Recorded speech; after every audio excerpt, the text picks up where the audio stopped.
All right, welcome back.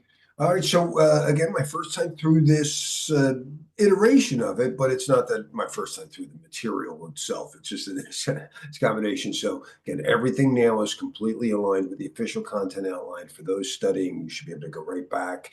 These are being recorded. You should easily be able to go back and find out. I need more on this domain. So now, overall, I do want to describe so we can get a feeling of where we're really trying to get through as we look at what might seem like individual bulleted items.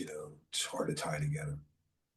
Um, the Overall, again, as we're like a mission, we're going somewhere. Now, those old shippers, those privateers, those private shipping companies weren't known for their ethics, were they? That's why we turn pirates and we think of all types of things. We don't want to be like that. Right? We're here to protect, number one, the common good. That's the primary code of ethics. It's what made me want to be a CISSP. I was teaching Cisco classes. I had a student in 2000 say, dude, you're, because I was already teaching like a security version of it. Tom and I were doing a CCNP course when a guy said, you should be doing CISSP. He was an agency guy, and I looked up and I saw the code of ethics. And I was like, this is like Jedi Knight stuff. I could get behind this. So that's what we're here for. And that's what drives everything. We say when you're aiming for something, if your aim is off by an inch, you could miss the target by miles, right? So the ethical aim is most important. We're here to protect everyone. We live in a world of abundance. It's not scarcity. There's enough water to go around for everyone. That's our goal. So someone asked, yeah, the how do you memorize NIST versus ISO? NIST documents are free. You can download them and read them through. ISO documents cost you money. AI can really do it. You can use your LLMs. Go, well, tell me the major takeaways for 27001, and it'll tell you anyway. Am I aligned with 27001 when I say that this is right? I have a test question.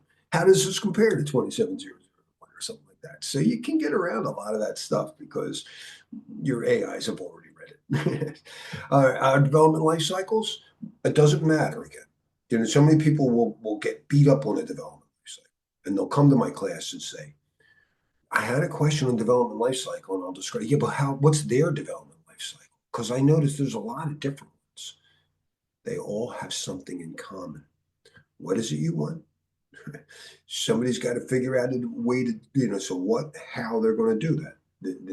You as a customer at a restaurant know what you want. The waiter writes down how to do that. The cook, the subject matter expert, the developer builds according to that design. They bring it out and you test it, and then you got to maintain it. Whether it's your meal, you got to clean up the kitchen. But all these development life cycles have that in common. And you need to always see it that way, because when you take the exam, they're going to put you in scenarios where you're one step. And you need to recognize, hey, if we're already did the analysis, I know the next step is design. Which one of these looks like they're designing? So you want to feel those. Governance, risk, and compliance. Again, govern means to steer. Risk is to steer out of the way of the dangers. Maybe you know how to drive a car really well, and you're pretty good at handling the dangers. Did you notice it was a red light? We share the road. And when you share something, there are rules. I'm in the middle of using it now. Can you wait? So compliance is to make sure that you're sharing properly. And we spelled out rules ahead of time. Now you always park on the left or whatever, So we it helps ease our ability to share with least amount of friction. The roles and responsibilities are our role.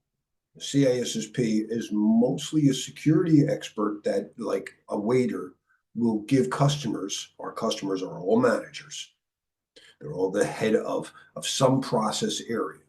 They own the data in that area. So if it's the head of HR, they're the data owner for HR data.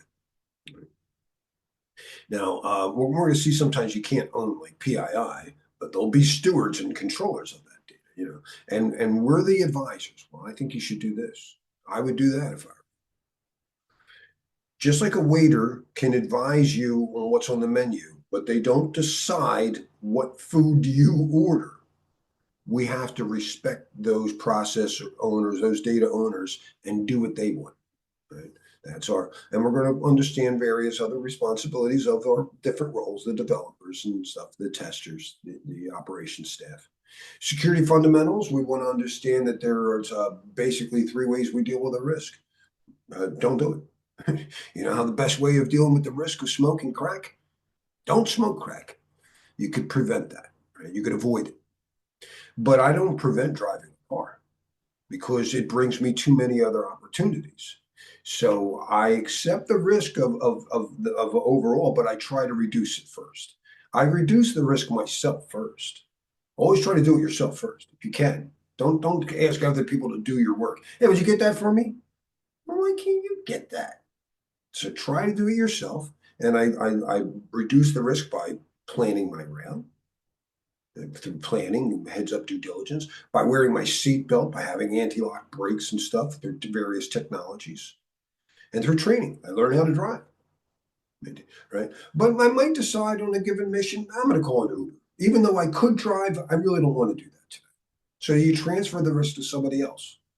When I transfer the risk to somebody else, I have to accept that they might make a mistake or maliciously do something wrong. You know, they're out for my money. When you buy insurance or hire a driver, they're not trying to necessarily meet your needs. They're trying to make money. That's how they make money. So I have to provide oversight. I don't have to drive the car. It's a half-hour drive. If after 2 hours I look up from Facebook and go, hey, where were we? Shame on me. As the governance, I still need to provide oversight. I should not micromanage the guy. No, no, don't do that. Don't do that. But I should be looking up every couple minutes and going, hey, why do we take this route? Where are we at? That's oversight. We could I understand I'm trying to prevent fire. I've done my best. I make fire resistant stuff. I've trained people, don't light fires in here. I have certain policies. You can only light fire in the kitchen, only in the control, but there still might be a fire. I have smoke detectors, and they don't just, detect smoke. They sound an alarm. And I have fire extinguishers. I have emergency exit doors. Security fundamentals are about prevention.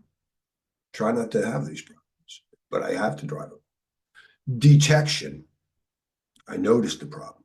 In response, what are you going to do about it? We also need to know in our fundamentals that we're protecting information security. So we need to understand the major things we're protecting is the confidentiality of the data. The secret formula for Coke can't get out. I don't know. I don't think that's really that important. But PII about your information. Companies' secrets are one thing. Companies can own confidential data. Companies don't own PII. That belongs to the person. But either way, that's confidentiality. Most people think too much about that. The beauty of blockchain is not that it's confidential. It's that the data was accurate and it's authentic. If you're hiring a cook in your restaurant, what's more important? That he keeps his secret recipe secret or that he really knows how to cook? Integrity is very important, right?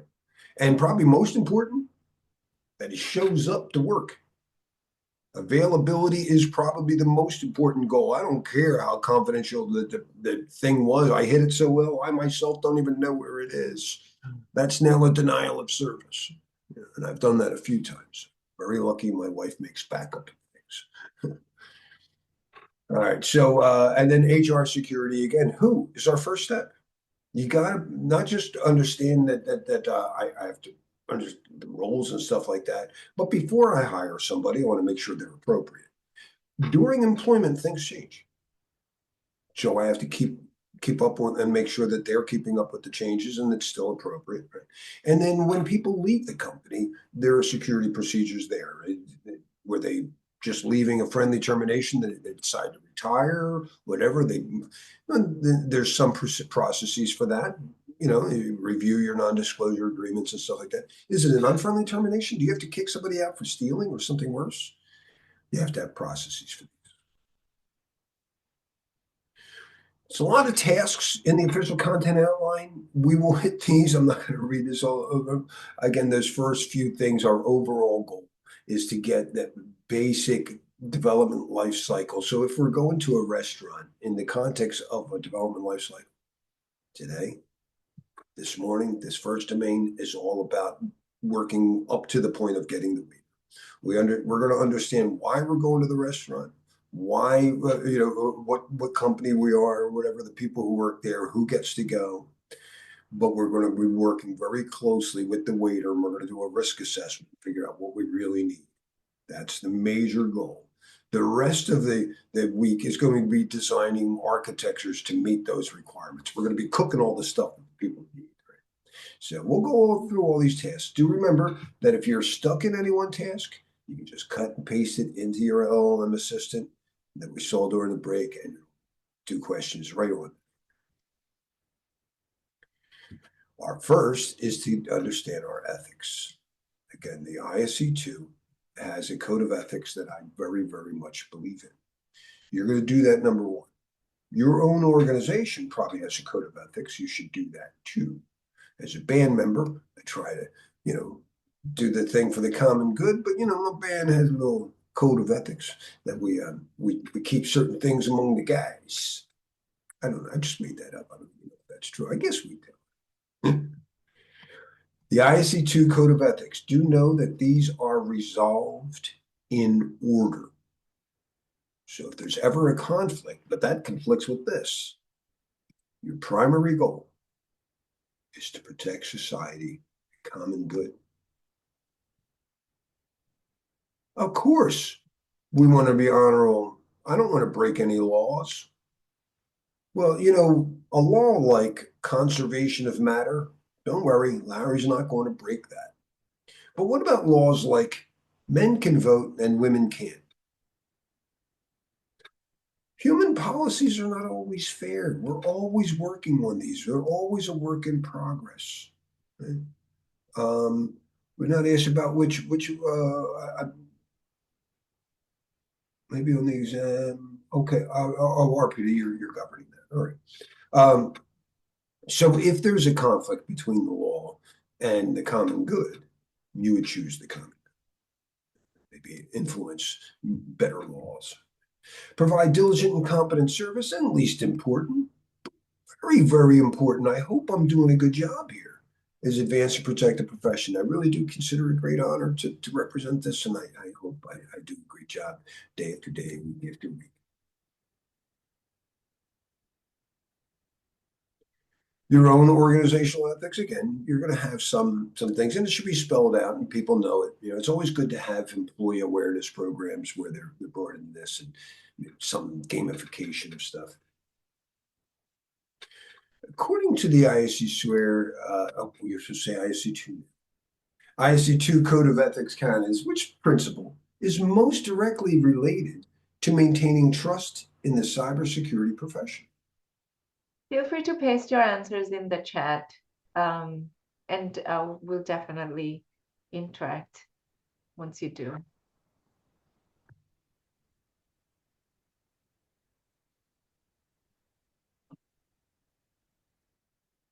See a couple of them. Yeah, that's my favorite one. Yeah. And the biggest risk, I think we have some sophisticated people with AI. That's one is control, but forget it. We can't control them. I can't control Dali well enough to realize, no, he shouldn't have 6 fingers. But the other one is biased. And as an ISC2 person, Woodman, no, we protect the common good. We're not going to be biased. So we're a great countermeasure. CISSPs have been well versed for 30 years on how to handle what we're going through right now with AI. A security professional discovers that their employer is intentionally concealing a data breach that compromises customer financial data. What action would best align with the ISC2 Code of Ethics?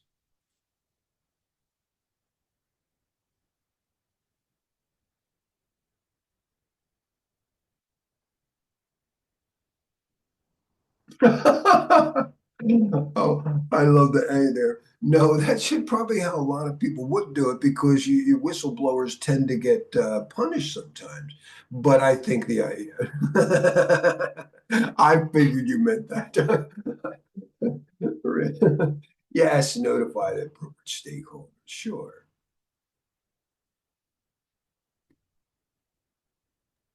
Larry, I just want to jump in here and echo something Dr. Sethi you said, is we are not the exam perspective that you want to have is you want to be the person that recommends the solutions, rather than jumps in to fix the problems that don't belong to you. But you want to be That's the proactive. cook versus the waiter. Yes, exactly. Larry, you can explain it better, the cook versus the waiter analogy. So I'll let you do that. But I think that question really drove home that point that don't fix stuff without talking to people when you get a chance. Make sure you provide a recommendation. And also, don't go to senior management with problems, go with recommendations, because that's what you would do in real life. You wouldn't tell your boss's boss that we have a problem without explaining what you think the right answer should be. You went through So that in even B, so even study groups. question B is not even good because I would never go to the state. You're supposed to document it. You're supposed to document the problem and report it and then report it. Right. And so I think with notify, they didn't say notify necessarily has to be verbal. You may have documented and notified the stakeholders.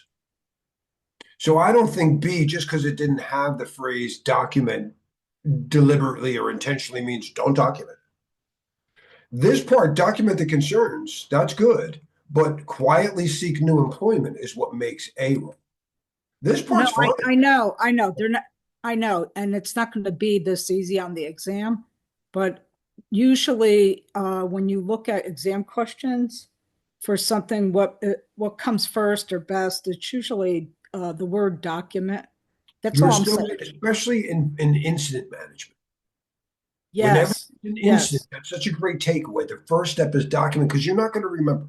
Just like when you hit the cliff, put it on the map now. Write it down on the log now, not at the end of the trip. Oh yeah, there was an extra toll. I forgot about that. Document it now. I agree. I absolutely agree.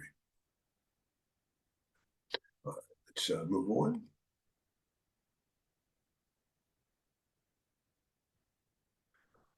What element of an organizational code of ethics is most essential for ensuring its effectiveness?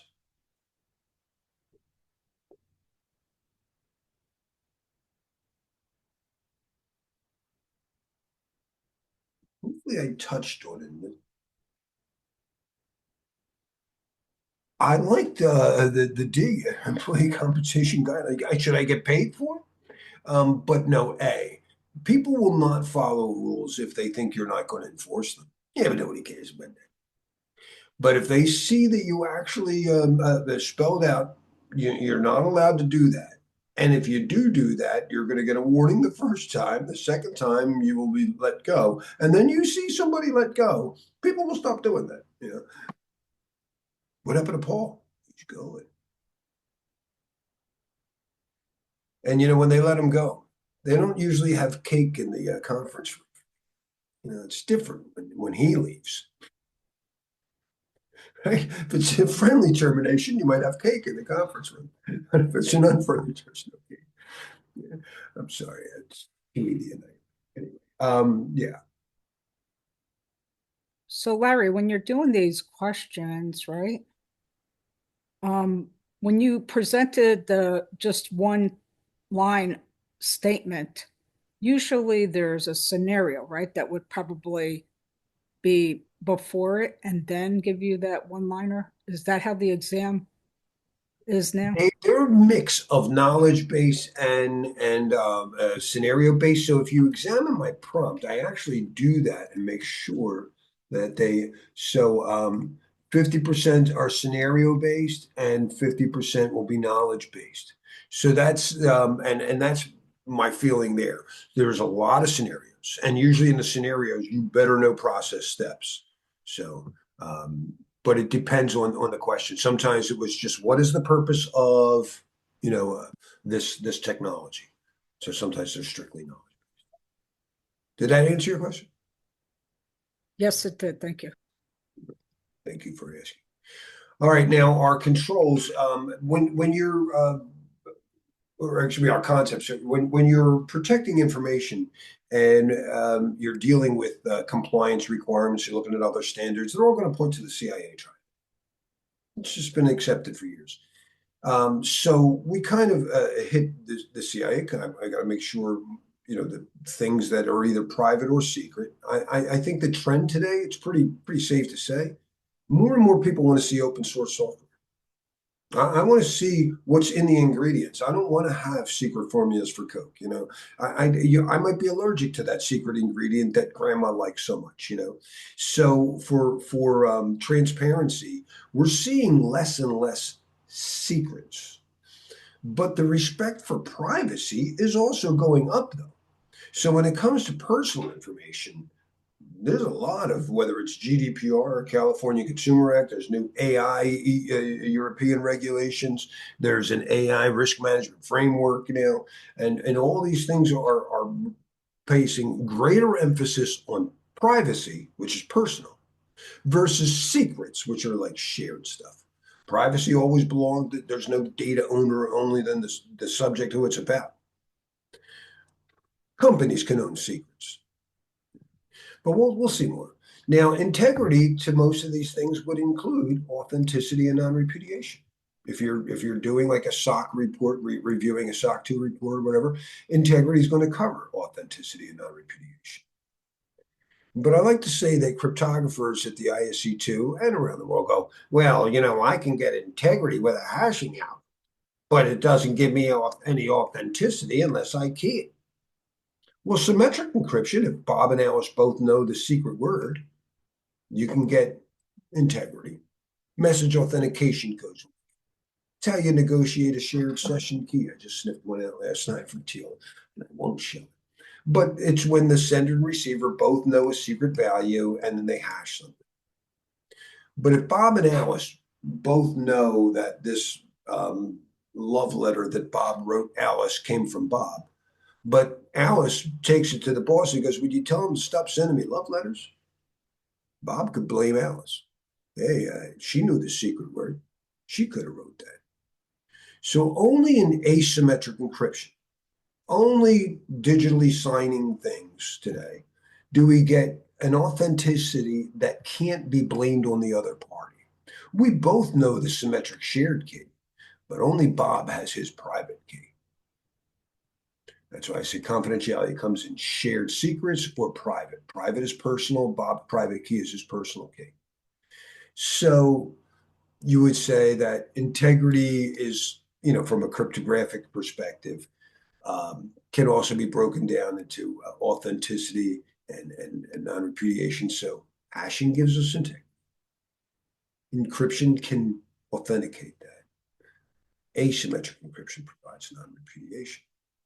When you digitally sign something, you are creating a hash, keying it with your private key, and it provides all three services.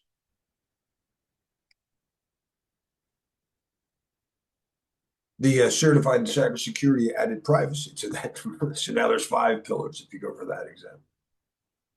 Yeah. So confidentiality, sometimes when you're reading NIST documents, it's sensitivity. Be very, very careful of that word, because that could be the difference between understanding why A is right versus B.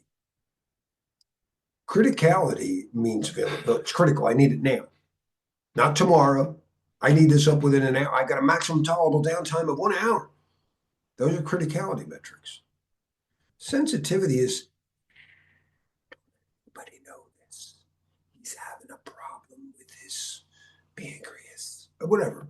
So sensitivity is the term used in this to describe either privacy and criticality is availability.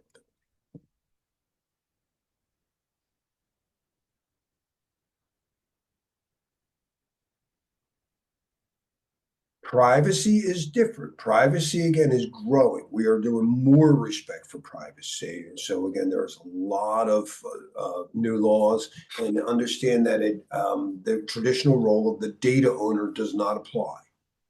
So when you see, like, you'll see data owners and data stewards. A data owner in a company like Microsoft, say for the HR department, they could own all the HR data. And then that's probably the head of HR in Seattle. But in the New Jersey office, who doesn't, there's a manager there, an HR manager, who doesn't decide on how this data is going to be classified. The data owner did that. But they make sure that all of the data that's entered properly that pertains to them in their office. So they help them. That's a data steward. They work for the data.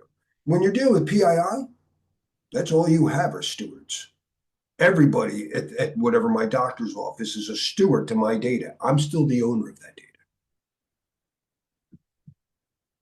And it's very important that we respect them, whether the exam goes over GDPR, but it actually overlaps great with NIST 853 privacy controls.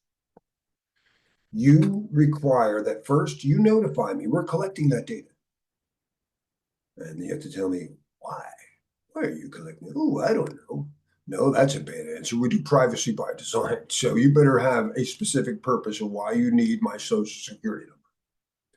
I want to be told, well, I don't feel like giving you that. No.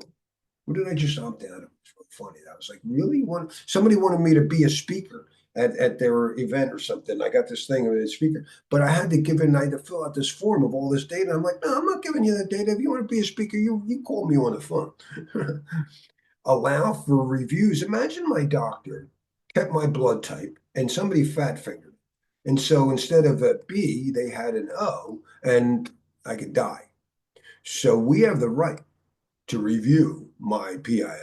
And then if I don't use that doctor anymore, to be honest with you, I only chose you because you were in the zip code that I used to live in. No offense. I need you to remove all that data.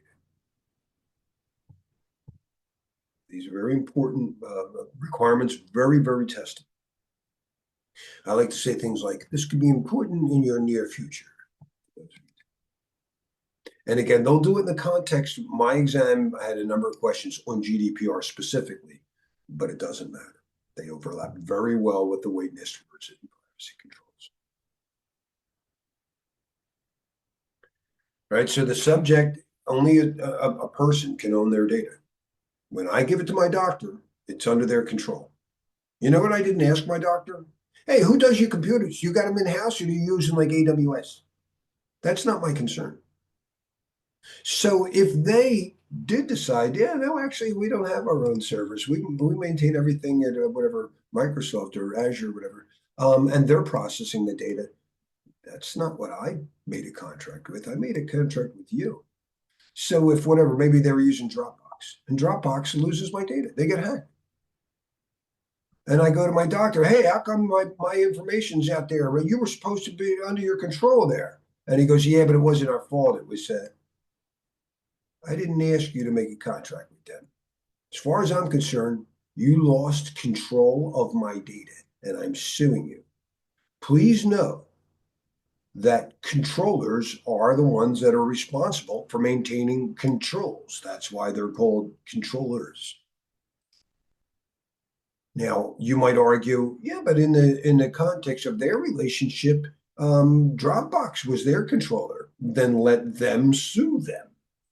But I, as a subject, always go after the controller. Very, very important in your near future.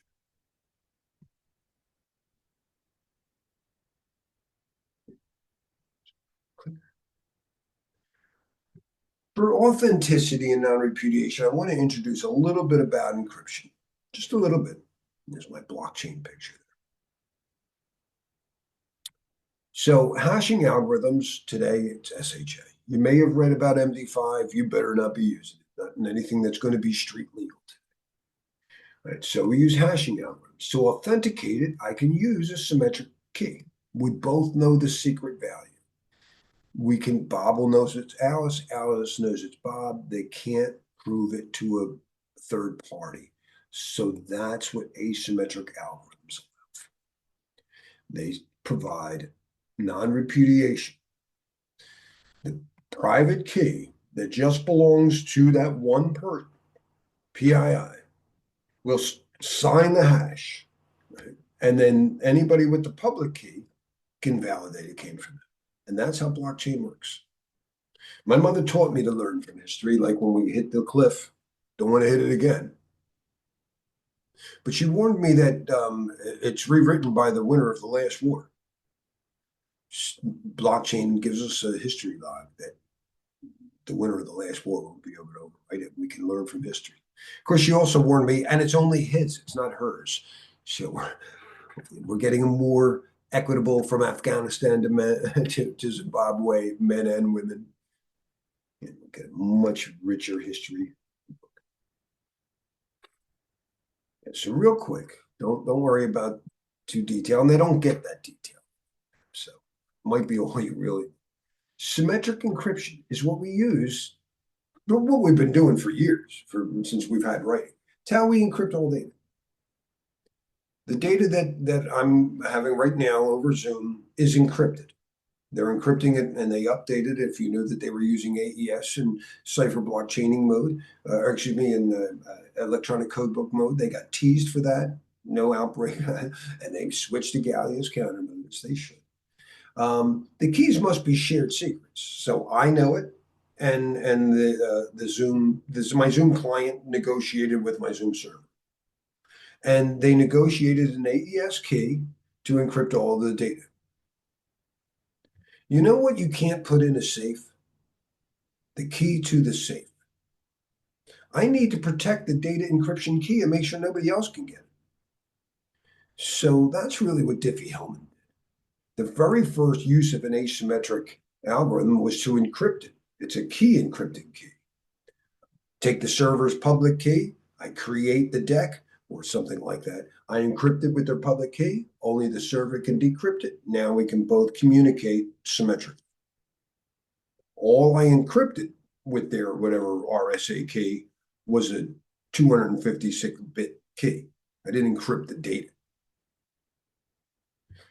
I can also hash it and make sure that nothing was damaged in shipping. And by taking the sender's private key to encrypt the hash, I can validate that it came from Zoom and they can't blame anybody else.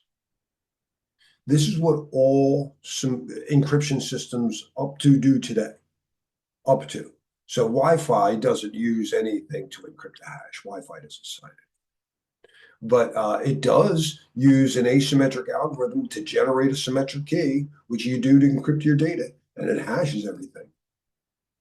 Anytime you pick a crypto system, PGP, SSH, TLS, IPsec, they're going to negotiate ways to use symmetric encryption to encrypt data, hashing to do integrity, and some combination of asymmetric. And I couldn't help it. I just decided I would sniff out last night, not in front of people, not while I go, whoa, what happened here? My TLS handshake with the ISC2 just last night. So this is what happened. I put in this, I just wanted to go to their server. And their server said, all right, we're going to use elliptical curve Diffie-Hellman to do a key exchange. Well, it's actually ephemeral. So we're going to generate a key with Diffie-Hellman. That's going to be, we're going to generate, since they chose 256, AES 256, they're going to generate a 256-bit key, and they're going to encrypt it or authenticate it with Diffie-Hellman. They're going to use RSA. I don't know why they're not using elliptical curve. They've been asking me to teach my students to do this since 2000, but they're still using RSA last night to sign their SHA hack. So data encryption, AES 256, symmetric encryption will encrypt the data. We're using a SHA-384 to make sure that the data isn't damaged in shipping. They're using, again, elliptical curve Diffie-Hellman to encrypt the AES key. And they're using RSA to sign the hash. Huh? Without having to wait for me to go over, because if anybody's a Wireshark guy, why is the packet black? I'll tell you later. I got a lot of really weird errors last night. And I was like, dude, you got to stop. It's a very funny trace. I did keep it, but I won't hold a class with it. Can everybody see, though, how we always mix symmetric, asymmetric, and hashing to get a full suite of crypto services? It's just too techy for day one. Did my mic break? Can people hear me? No, yeah, you're good. I see it. I was very proud of this. It was very, very funny. This is cool. Cool, cool. So again, we use encryption to get confidentiality, and that's what symmetric systems basically do, right? They give us the confidentiality. We use hashing to get integrity. We use asymmetric to get authenticity and non-repudiation. You can't get availability with encryption. Please know that that's a very simple question. You know, when they test a question, when an exam is ISO certified, that means the exam goes through some rigorous testing, including having people that are not from the ISC2 test it. And they take it, and if everybody got whatever question one wrong, they figure it might be them. And that question is not going to count much. But if everyone got question two right, they assume that question counts a lot. If you miss that, so a basic thing to know is you don't get availability from encryption. I can get confidentiality. I can get integrity. I can get authenticity and non-repudiation. But availability is only going to be negatively impacted. Whatever available systems you got, I was getting whatever 100 packets per second, you're going to get less packets per second. It's only going to add friction to it. So don't over encrypt. Does I find it kind of funny that they're using 256. And if somebody brought up Moore's Law, I brought up Moore's Law to my AIs and I asked them at 128 bits of entropy, even AES 128.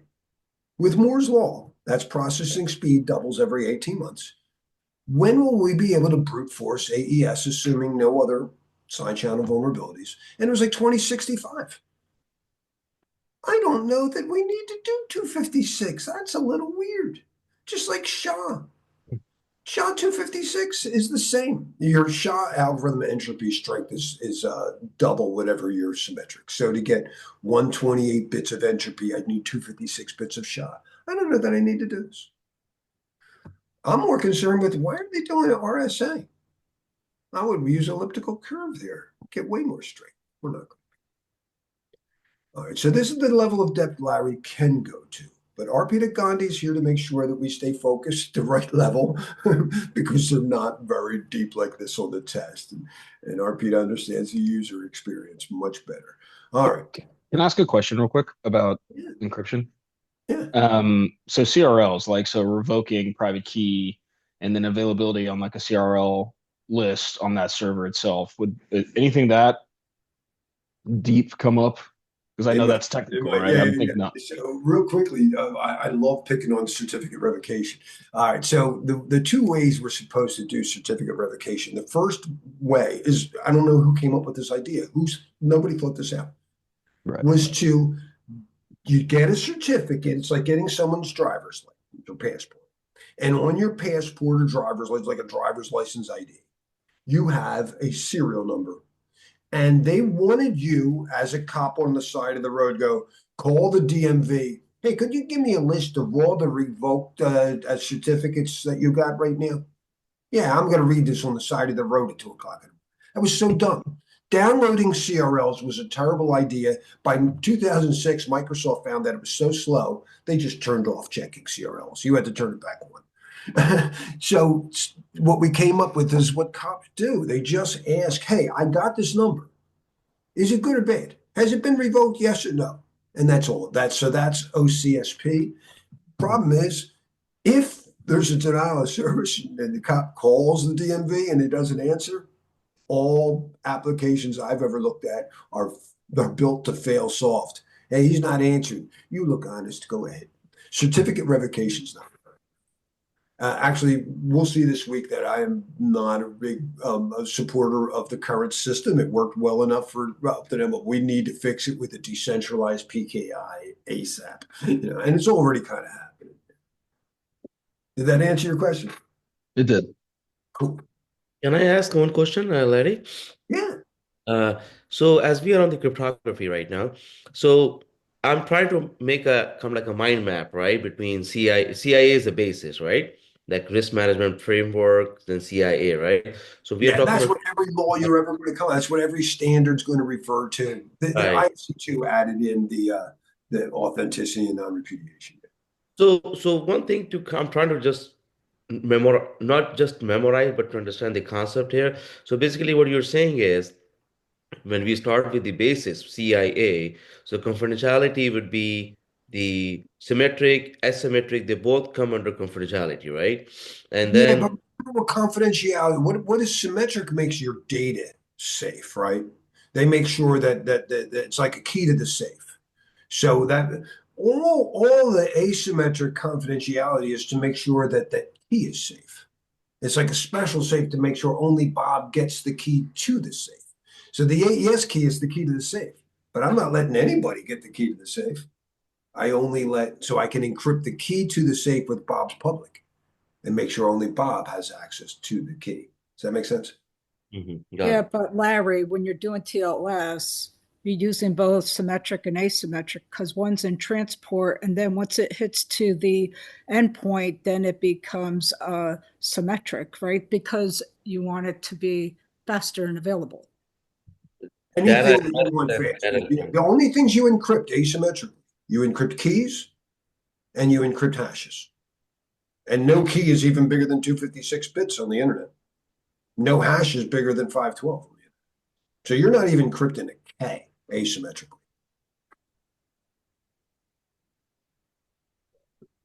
Does that make sense? Yeah, in fact, I still have the trace up. We got a couple minutes, so we have some questions at the end, but as long as I have it. Yeah. Did I? Don't tell me I closed. No, there it is.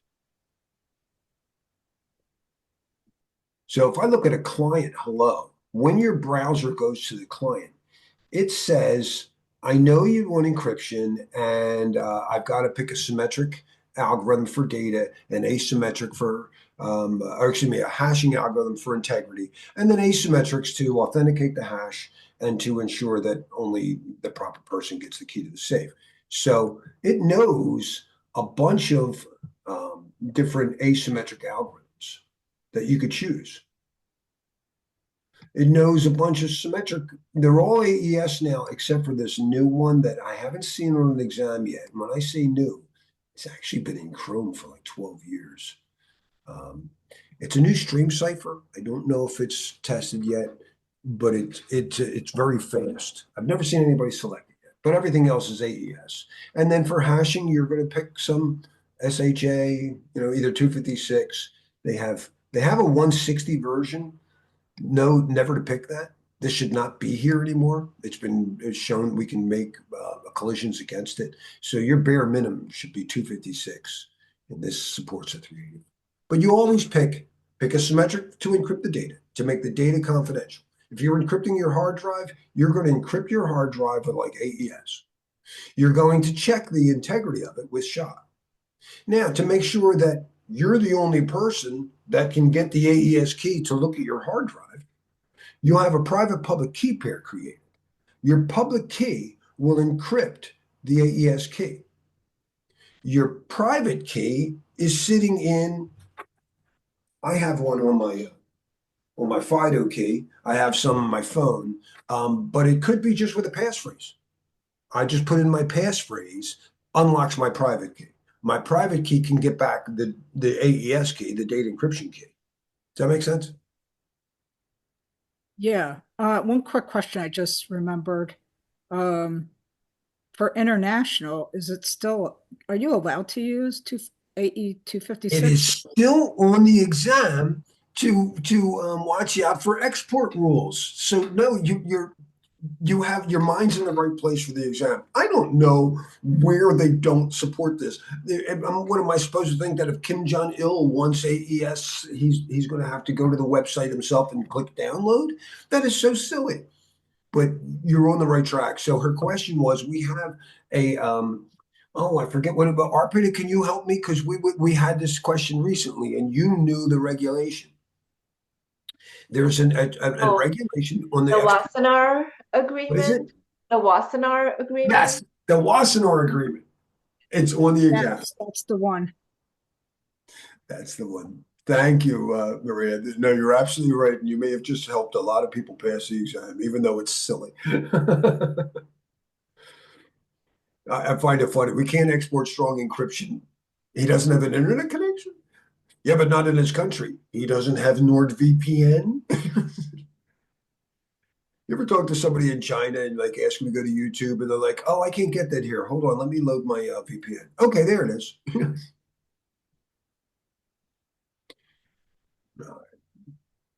So, question: which security concept ensures that users cannot deny having performed an action after the fact?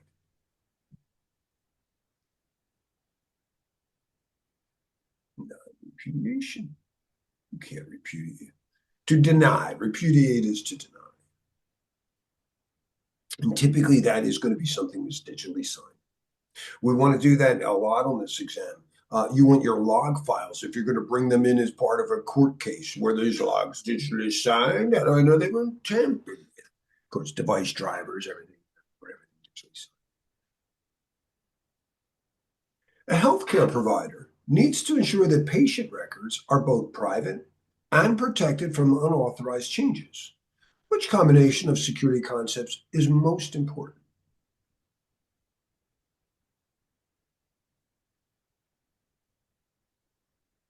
See a couple of B's there. Good. Yeah, confidentiality, right? Private, and unauthorized changes, integrity.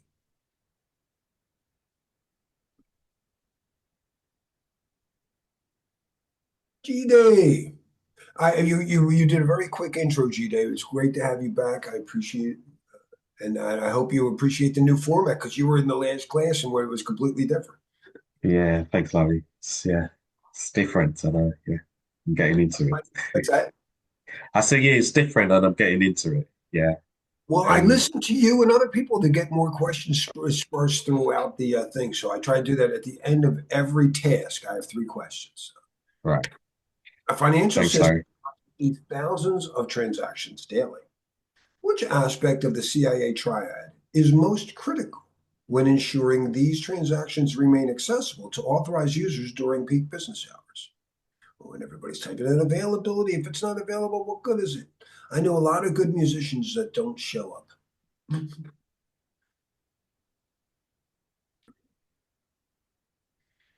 that's the criticality. Criticality is availability. When we do business continuity, all the requirements in the analysis, the hardest part of any development life cycle, and be in the BIA, the business impact, we're going to do all criticality metrics. How long can I afford to be down? How long should it take me to build it? How old can the data be? What's the bare minimum of service I need? It's all criticality stuff. All right, evaluate, apply, and sustain governance principles. Now, again, governance is to steer. When we come in, we might have like experience in security, but we have to understand that who are we securing? Who am I working for? Because a healthcare a company is going to have a different set of requirements than a bank versus a military place. So we always have to understand the mission of the organization, the strategic mission of this business or whatever, and then we want to have a security strategy that supports their goals. It's very subjective. We have to understand that change always brings in, unpredictability and risks. So whenever there's a change, and whether it's in technology, staff, or the entire business, we're going to acquire this company, we're going to divest this company. We have to understand. My wife goes through a few of these, by the way. She just went through Oh, I should save my story. But for those who don't know, my wife and I met in IBM in the 90s, and she likes to tell people, I know how to actually do things. Larry's good at talking. She's very brilliant. She heads the incident response team for a large pharmaceutical. She's a great project manager, and there were like five acquisitions and divestitures that she went through last year. And one of them wasn't hers, was poorly managed, and she had to, I don't know, she was showing off in her conversation with me. They didn't do their due diligence. Anyway, the organizational roles, again, we have to understand the different process areas that we'll be working with. And in an organization, whether we take a private company, we have like the CEO is like the captain of the ship, that he represents, this board of directors. So the captain just, it doesn't necessarily do what he wants. He has to understand where the mission from the board of directors, and they set up this is where we're going to go, and this is how much we expect we can invest in it. But then he has two key roles at least: how much time, how much money is it going to take to achieve it. So we at least have chief operations officer want to make sure we're on schedule, and chief financial officer make sure we're on budget. And sometimes they conflict. I'm looking for the best route to get there, and they hold with different routes, and that's because the chief financial officer picked the cheaper route. It's going to take 15 minutes longer, but it saved me $10 in tolls. The operational, no, time is money. We got to get there. There's no right answer when you're trying to figure out the future. You pick one. You accredit a solution, and you monitor it and see if we have to change it. Those are called senior management to us. Watch out for those people. As Arpita, you said it great. We barely deal with them. And if we do have to deal with them, we don't come to them with problems. We come to them with solutions because that's our job. Hey, we got a security issue. What do you think we should do? I don't know. You're the security guy. Why did we hire you? You have well, here's how, if we could prevent, we would do this, but we still got to detect and respond because you can't prevent all risks. No matter what we've done with fire, we prevent them as best we can. Now, I have smoke detectors and sprinklers just in case. I hope I never need them, but we're never completely safe. There are a number of frameworks that they're mentioning. We are going to be mostly focused on ISO as the people that bring us standards, and they also have guidelines with standards. Standards tell you have to do this and you get certified. 27001 is a certification. 27002 and all the other 27 documents are just guidelines. They'll help you develop your standards. They all cost money. A lot of them came from NIST. NIST is free. NIST develops mostly guidelines, even though it stands for National Institute of Standards and Technologies. They are mostly guidelines. They're free. I love them. They do use certain terminologies that might differentiate. This is like the Queen's English over here. And over here is the American books. And your test is going to come in both. And we need to, just again, it's like different menus. The Denny's, they call it the Grand Slam breakfast whenever I wanted 3 eggs and a meat over. But at this diner up the street, they call it the Northwestern. We'll still get the same food. We'll get the same controls. That just might be, we call it accreditation. We call it authorization. Whatever. Not really any COVID on the exam. This is a control objectives for IT governance. The ISACA, which they don't even use it in their exams, the CISM or CISSP, or excuse me, the C-RISC I've seen. But it's very nice. They're kind of like, well, ISO 27001 has a suite of all these are controls, and they come in 14 different drawers. There's 14 pages on the menu. NIST puts the same items on 20 pages and 853. COVID puts everything in 6 pages. Whatever, it's the same basic. SABSA is just another approach of how to look at things, the Sherwood Applied Business System Architecture, and you look at things from the different perspectives, from the CEO's perspective, from the user's perspective, from the developer's perspective, from the operations staff, and things like that. You look at who what. PCI, that's a weird place to put this. This is payment card industry stuff. You will get some questions on payment card. It's kind of like, you know, GDPR or whatever, but it's not a law that you'll end up in jail. It's a law that you won't be able to process credit cards. But it's very important. And FedRAMP is really a accreditation process for cloud providers for U.S. federal government. I don't know why that's even here. I did get FedRAMP questions like cloud. All right, as we're about to break up for lunch, I do want to bring up one of my favorite concepts. And it may help you get 50% of the questions right. I've had so many students of mine tell me that if I just remind my students to think before you act, you'll probably do really, really well. So many times the question has something is going on. You got a report of this incident. People are complaining that.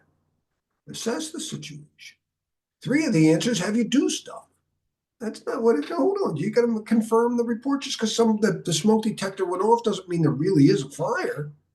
You're gonna look like an idiot out there with a hose because of popcorn burnt or whatever, a false alarm. So due diligence is to think before. But sometimes the test question says like, we need to know that this is really working. You can give me all the lip service you want. I talked to the guy. He said should be there. Yeah, it should be. You need actions. Actions speak louder than words. Do care is action. So just about to break, but I want you to, if you're familiar with the plan, do, check, act model. Planning, thinking, due diligence. Do, that's action. Do care. Hey, check. Check and see how you're doing. That's thinking. Due diligence. Act on what you just noticed. That's do care again. So plan, do, check, act, due diligence, do care, due diligence, do care, and just keep going. All right, let me pause the recording.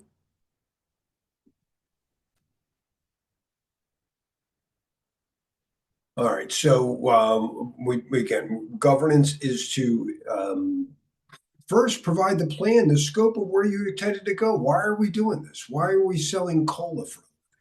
That's part of governance. And then it's also to, well, if I'm driving my car, if I'm a one-man shop, I also have to keep my hands on the wheel. But we tend to, as we collaborate and delegate things, so that as top down, I say, I want you to take over primary day-to-day activity for this. But the top guy, whether it's a head of agency in like a public organization or a private company CEO, they are ultimately in charge. That's what governance means. I gave the directions. They also need to like if I say I make when I govern, I say I'm going to go this place, and it's normally whatever a 30-minute drive, and maybe I drive it or whatever. But at first, I previewed it. I previewed by making a map and going over stuff, and preview is to think before you act. I do my due diligence. Preview. And I want you to think of that word, view, because it means to see, right? What am I trying to see? To see if I'm in scope.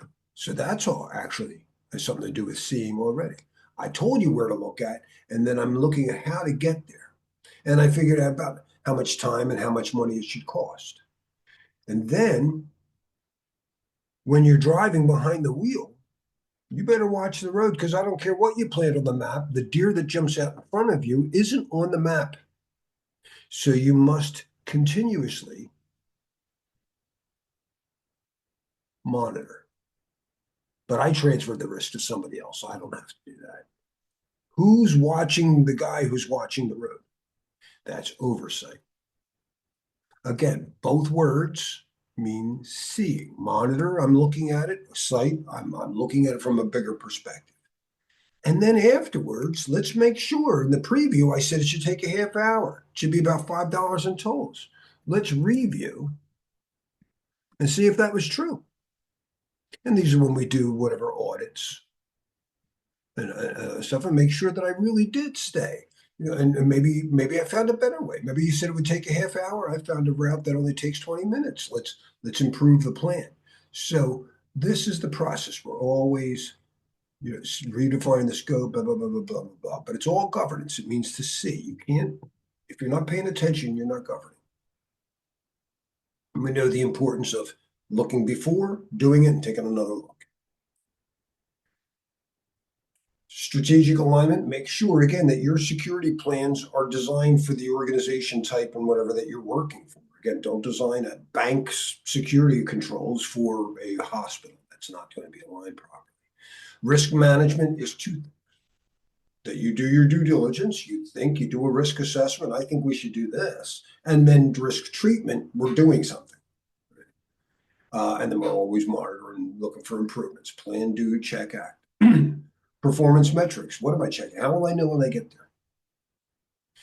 We're going to talk a lot about metrics that matter, because let's say I asked the captain, all right, I need you to keep records of the important things on the trip, and then come back to me and let me know. This is the captain's log. Right? He's going to log things. And he says, well, on day 2, we noticed 2 dolphins doing tricks.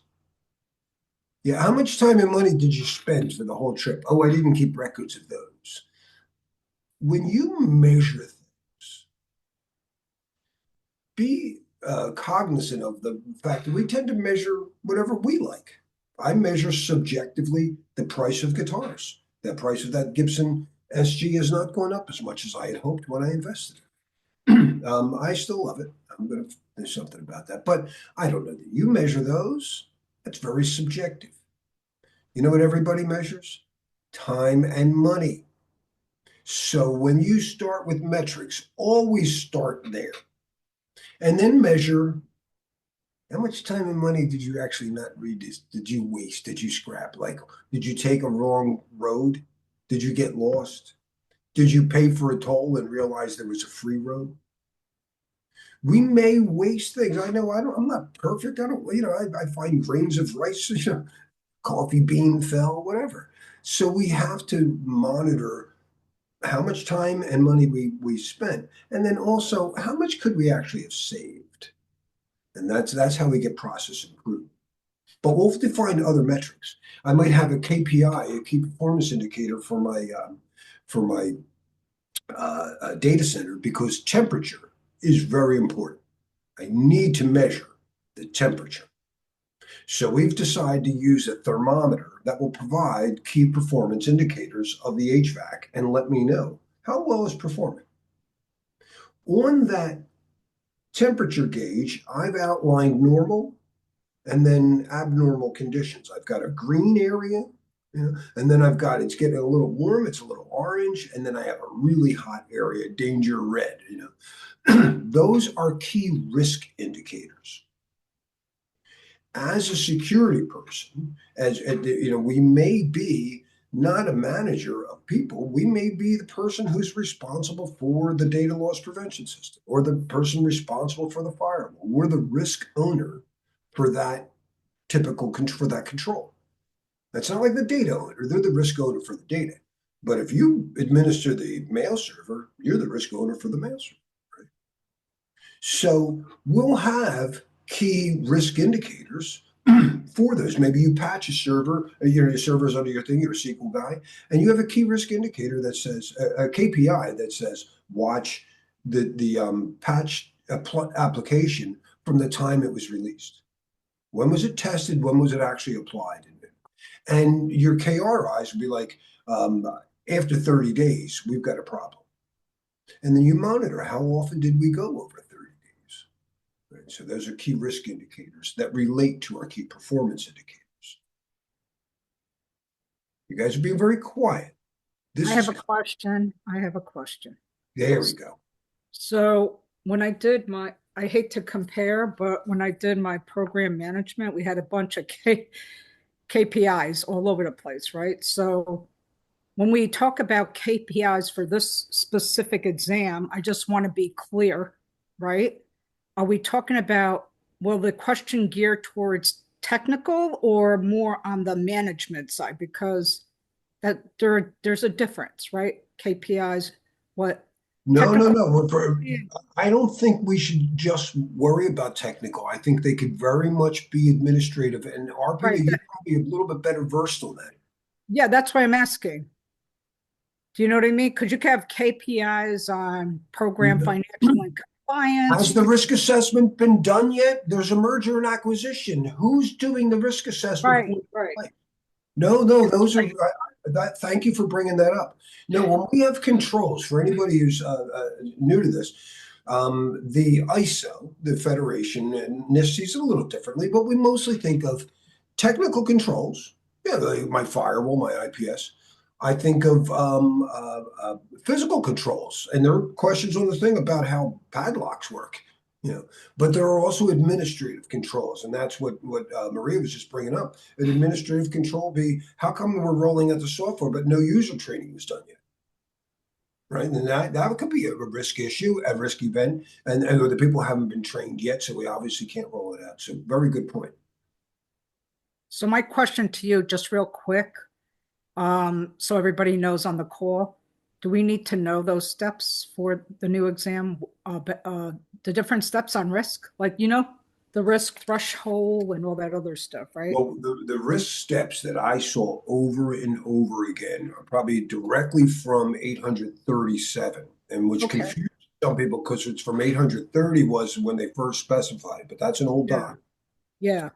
So you want to do risk assessment has 3 steps, and we're going to see it. But as long as you're bringing it up, nothing wrong. And I'm going to write it out because it's so key to decoding scenario-based questions. When you realize you're like, well, wait a second, where are we?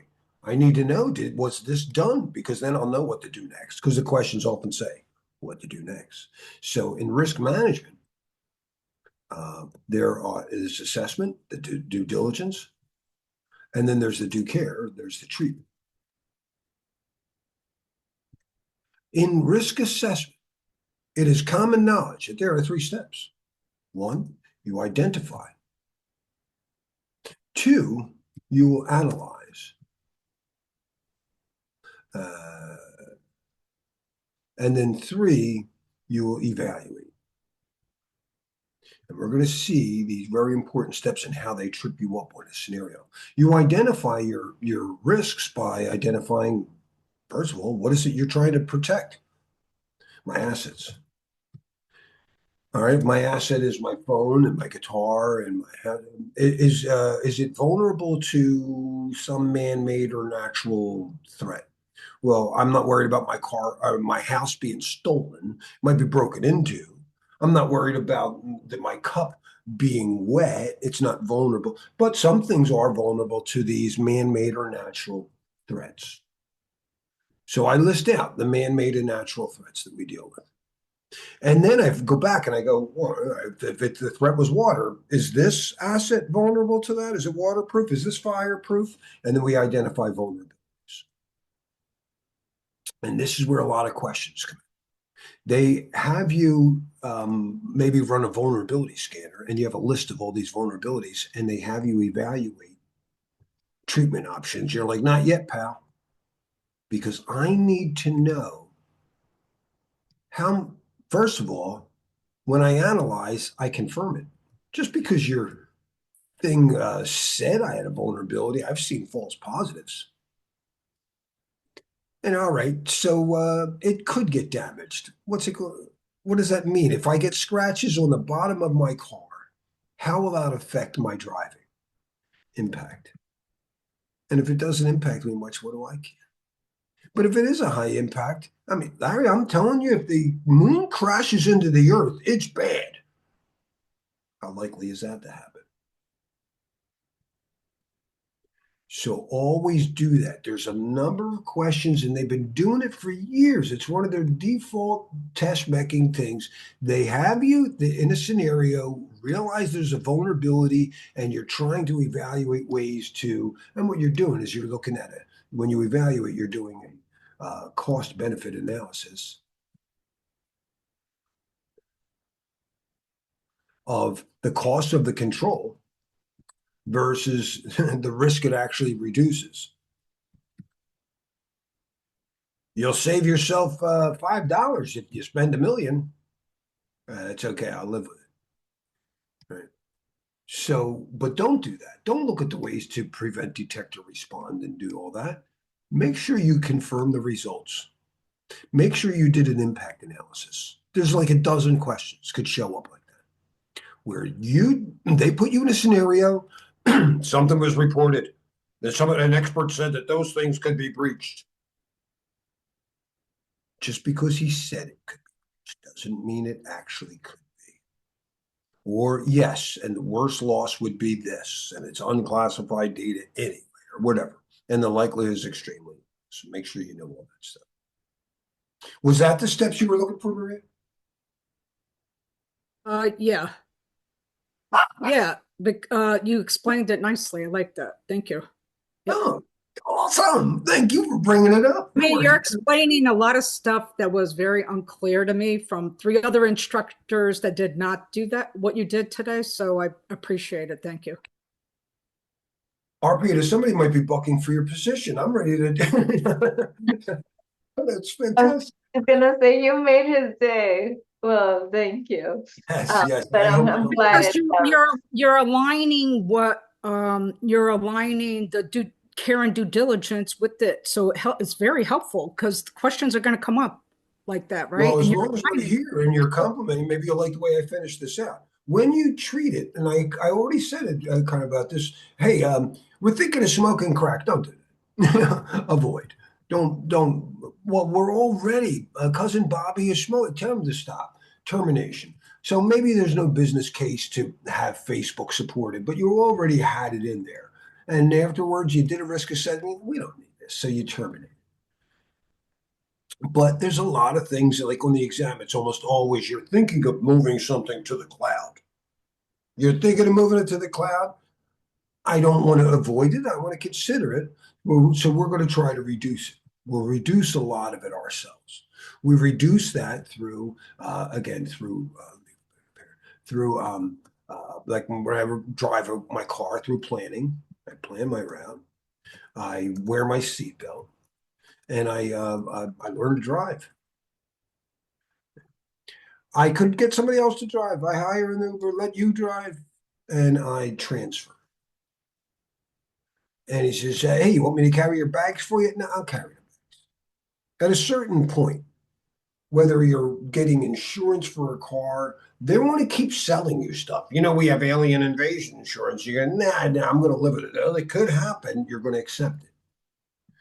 When you accept, first, it better be legal. Now, I'll accept the risk of smoking crack or whatever. I'm driving over 100. Don't do that.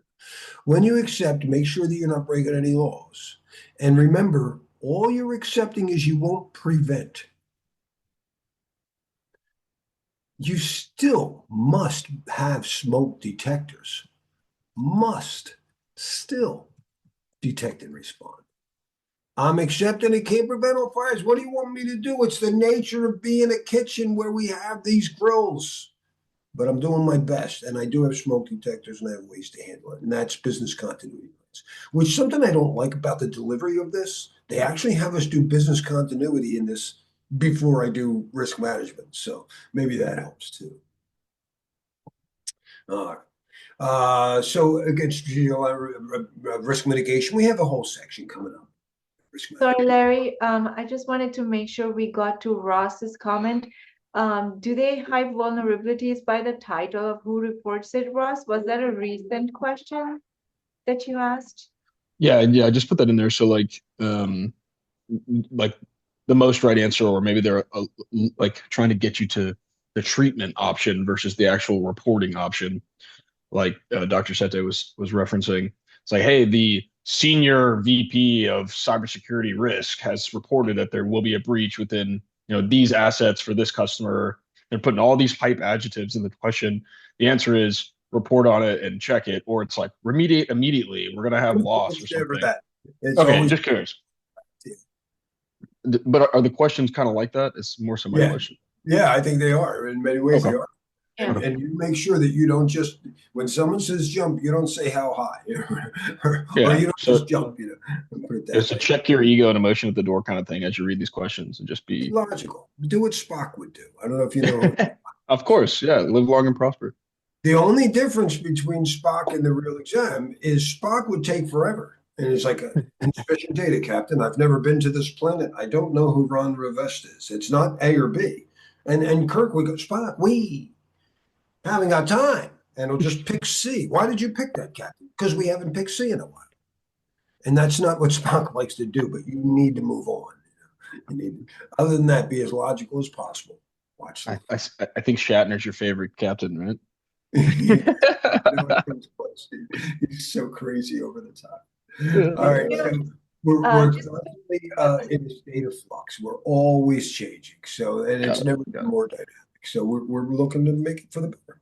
And always make sure that you involve your users and other stakeholders when you're making changes or anything, and make sure that we're not here. Yeah, always think before you act. And again, I told you my wife goes through a lot of this. I'm not going to beat all this up, but do know and that you correlate and make sure that before you make these, especially before you connect networks, before you do anything like that, that you make sure there's consistency and plans in place to deal with, these cross type of incidents. Different roles. We are mostly, again, advisor roles, but the ISACA uses a thing I like called the 3 lines of defense that to me really helps make security understand your role. So in my kitchen scenario, when I have a secure kitchen, I want to make sure that the dishes are clean because that'll ruin the meal. I don't care how good that steak was. So my dishwashers are the risk owner. They own the risks to that, to making sure that the dishes are clean. They're the first line of defense. Why are these dishes not clean? Oh, I didn't know. You're supposed to check the bottom? Who trained you? Who hired you? The second line of defense, the manager. The manager's job is to provide the oversight, to make sure before they wash dishes or do whatever they have to do, that they understand their job. They hire them in the first place. They go oversight and advice. And then after they're done, they go over their work. Let me see how you did. But let's say that you were worried, you're like, there's something on this dish, and you talk to the manager, goes, no, I talked to our guy, it's clean. I actually need a third party from the health inspectors to go in there if you really, because he has a vested interest, in not or in covering for his employees, so to speak, right? So our third line of defense is always an independent auditor. There are major roles that we care about. The other roles that we're worried about, just the different process areas, and I mentioned sales, marketing, whatever. But we are going to work with the role of HR to understand what training programs each role needs as far as security goes. And of course, if management doesn't care, anybody here ever see the movie The Right Stuff? It's one of my favorite, like 80s weird space movies. It's about the first NASA astronauts. They had a line in there that I love. He said, you know what makes rockets fly? Funding. No bucks. No Buck Rogers. If you don't have senior leadership support, you're not going to get funded and nothing's going to work. And I hear those horror stories all the time from my poor CISOs out there fighting the battles right now, trying to fight fires that wouldn't have happened if they had gotten funding last year to do the thing they wanted to do. That would have prevented this.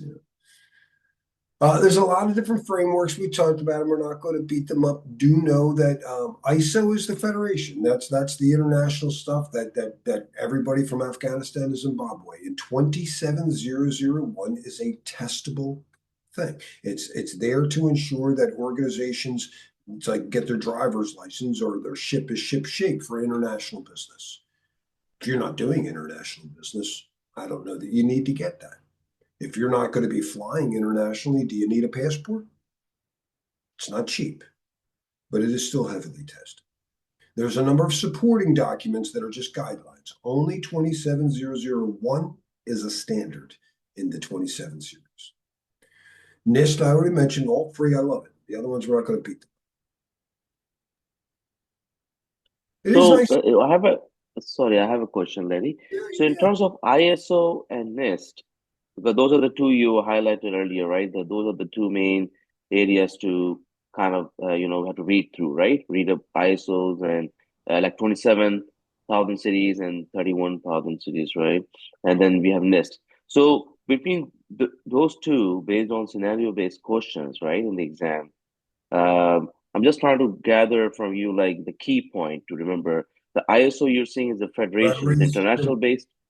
If you remember that they're international and that they issue standards, because NIST doesn't do standards, even though it says standards, they're actually doing guidelines.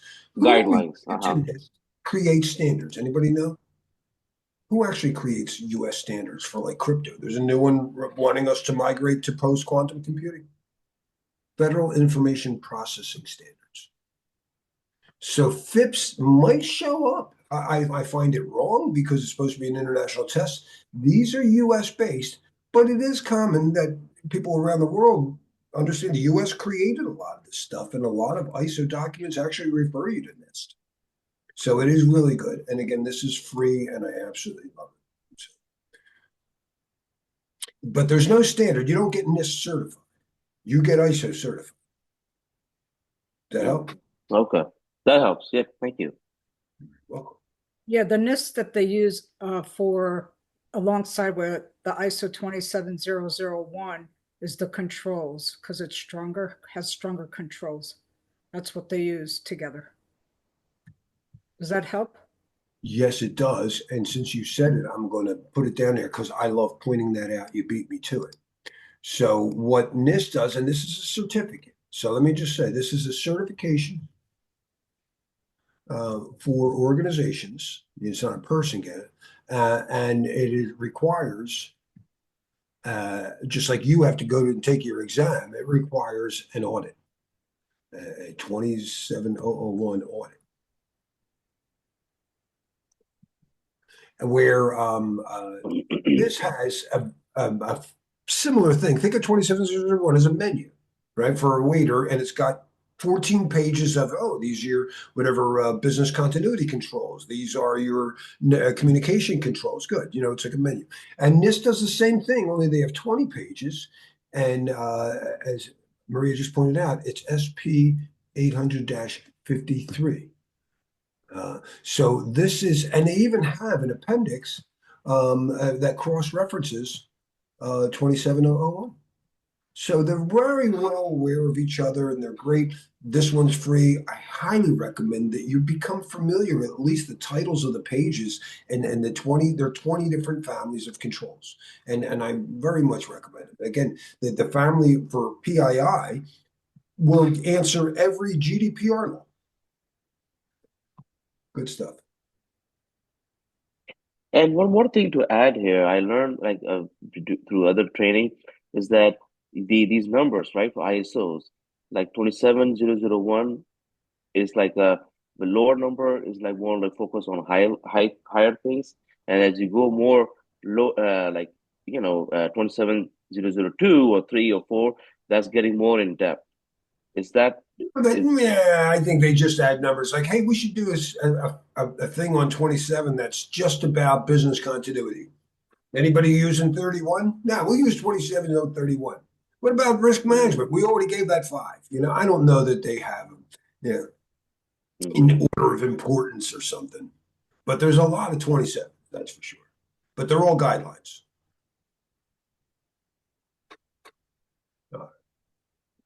The PCI, though, it does have some good points here. Let me talk, and it's very similar to what we talked about in the GDPR with the processor and controller. I should point that out here. In PCI, if you're a controller, you're taking my PII, my credit card number, so you're a controller, and you may process, you may not. If you are processing this data,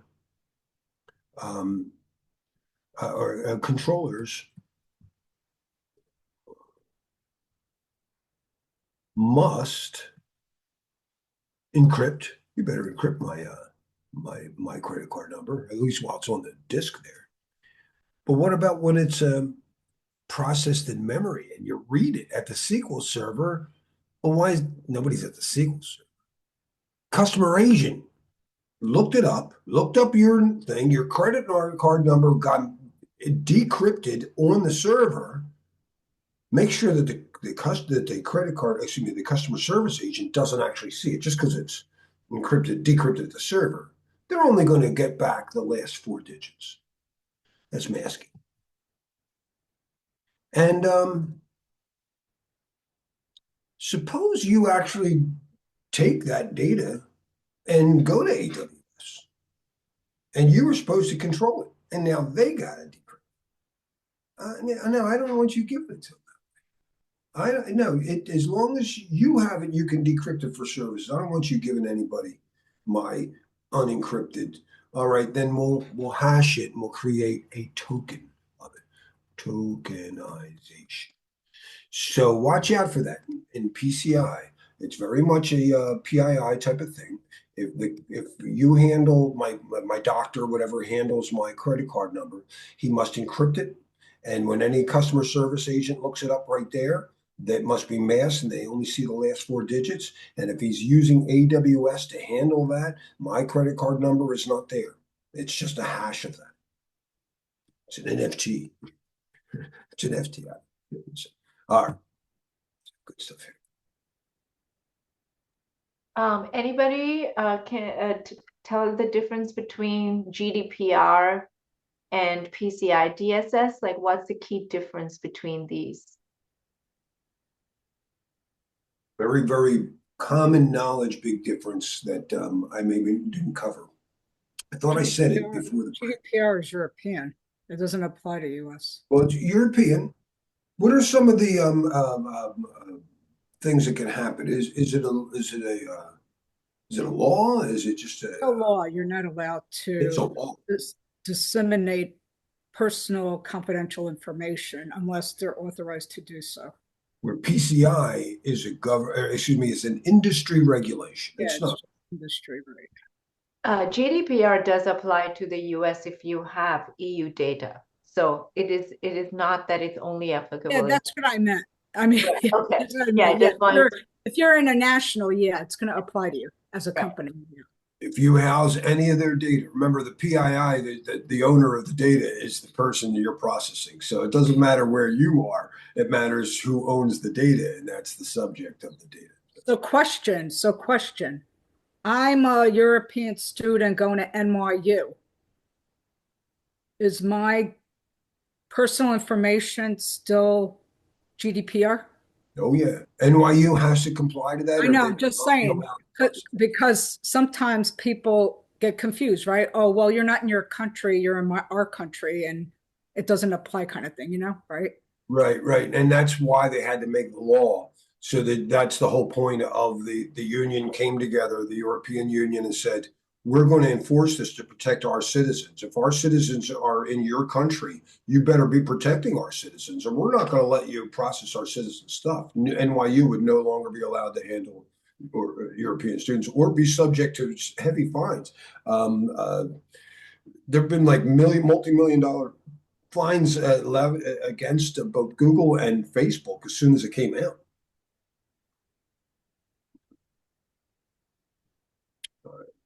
Further, we already talked about this. Do care is to do something. Now, they have do care first. I like to think before I act, but sometimes people do want you to know that do care is ultimately the main thing. And I like to use the analogy of an old ad for Royal Bank of Scotland, where a guy was choking at like a company event at a party or something, and he's like, and another guy at another table goes, "Hey, you know what Schmitty needs? Heimlich maneuver. Yeah, we learned this in school. Food gets stuck in your esophagus." Well, he did the due diligence, but it's not helping anything. This guy's still choking. And another guy comes up and performs it. So do care ultimately is the most important thing. And I think that's how it's usually worded. Ultimately, what's the most important? And you did something. Otherwise, you just be that guy, yeah, told you so. It's like in healthcare, right? ABC. Air, breathing, and circulation. You're not going to just stand there and say, let me think about it for a minute. It's awesome. Don't just do something, stand there. Of course, we want to comply with laws and do expect audits are double checking our work. What's the difference? Sorry, Larry, before we move on, did you mean due care was proactive versus due diligence being reactive?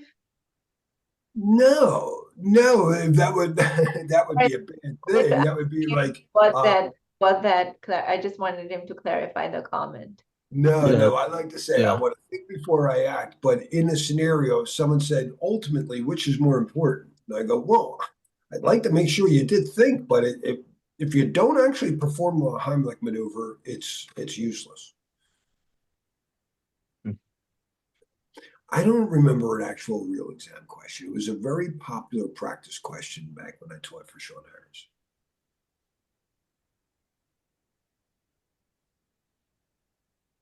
What is the difference between due care and due diligence in security governance?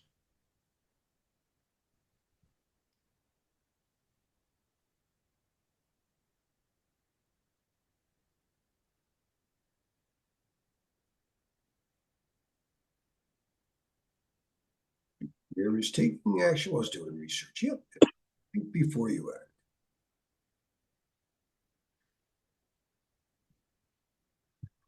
Stop me if I go too fast. I'm sorry. A company is implementing a new cloud service. Which security governance activity should be performed first?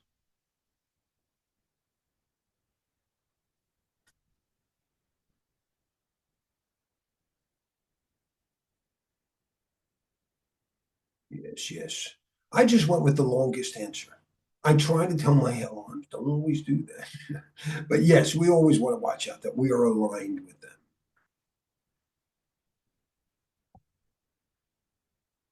Support security initiatives to support the. But why do you think that's the right answer? I know why it's the right answer, actually. Why do you think that's the right answer? Because you want to align it to meet the strategic objectives of the stakeholders. That's why. Absolutely. I almost trying to think when I got this advice. I think it was in my 20s. And someone said, remember, no matter what job you take, your primary function is to make your boss look good. So if you do that, you'll be fine. And it was good advice. Yeah. During a merger, which aspect of security governance requires the most immediate attention?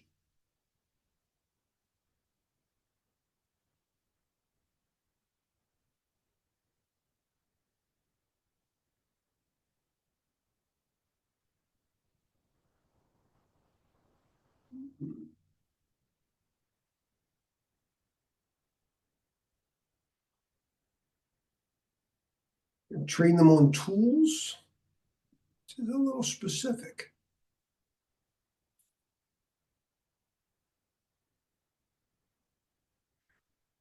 And just the template format. From now on, we're gonna put usernames at the top of the section, and we're gonna indent form. Be nice, full secure. I actually think alpha is a better answer. I want to make sure that we're not overlooking anything. I want to have strong doors, but a straw house. Don't put a steel door on a straw house. Right? We want to make sure that we've got a comprehensive security program. Watch out for questions where one choice encompasses the other choices. So when you integrate security, it also implies that you are auditing and making sure that you are maintaining oversight. So if you have an option that is a superset of other options, then pick that and don't go for something too specific. So my question would be, how do you integrate security without doing a full security audit first? That was my second answer. Do I have to know what they have? But I think what they're saying is even before you get started, you know ahead of time, security is baked in, not sprayed on. So in a development life cycle, like it's depending on the development life cycle, there might be more or less steps. A very detailed one will have a feasibility study. Should we even do this? And right, whatever life cycle the step they give you is first, you just go, I'm starting security there. So A says to me that I'm making sure that there's no holes in my thing. I didn't wait later on and then start adding security to it. So it's integrated into every process step. Does that help? Gotcha. Okay. Yeah. Thank you. You're very Jide, welcome. go ahead. Yes, I Jide, do. Yeah, I do. A bit confused with this question. The reason why is I'm looking at D as well, and I'm saying updating security policy because I would believe the policy should have everything relating to security. So I don't know how that is not as important as A. I think the funny part of D is that it says the template format. That's like meaningless. The template format. No, it's not. No, it's not because it's part of governance. They create the templates. The governance does. They create the but read the question carefully. It says what is the most important. We're not saying that it doesn't get done. So if you go Yeah, I back, shouldn't have said meaningless. No, that was my bad choice of words. It's not meaningless, but it doesn't say most important. I want to make sure that the risks are mitigated, not that it's presented in paper the way that the new company wants it to be done. So the scenario has to read that way. So there's not, right? There's not enough information, or you're telling us the exam's like that. You have to figure it out. yeah, the exam is like that. They're not going to have a one-page scenario that covers everything. You will have to choose the best answer from the answers you have been provided, right? So they might not all be ideal options, but you do have to consider the fact that you would do audit as a step for verification, but you would first integrate your security. You would make sure that all the access controls are in place, training procedures are planned, and then you would do an audit to see if there are any gaps, and then you would redo and do the integration because it's not just a one time and done. It's an iterative process, but before you start looking at the gaps, you would first attempt to integrate security, and then you would look at the gaps and see, what are you going to do next? Where am I missing? What processes are still not implemented correctly? And that's essentially what the audit will help you do. That's not true. You would have to make sure it aligns with the business And that's structure. part of the integration. That's what integration to me encompasses. Let's make sure that we're mixing our two stuff together. Okay, if that's the what integration means for this exam, okay, then that's what it is. Well, we'll see. I like this question, Larry, because I've come across it before, and I think it must have been Len Z up.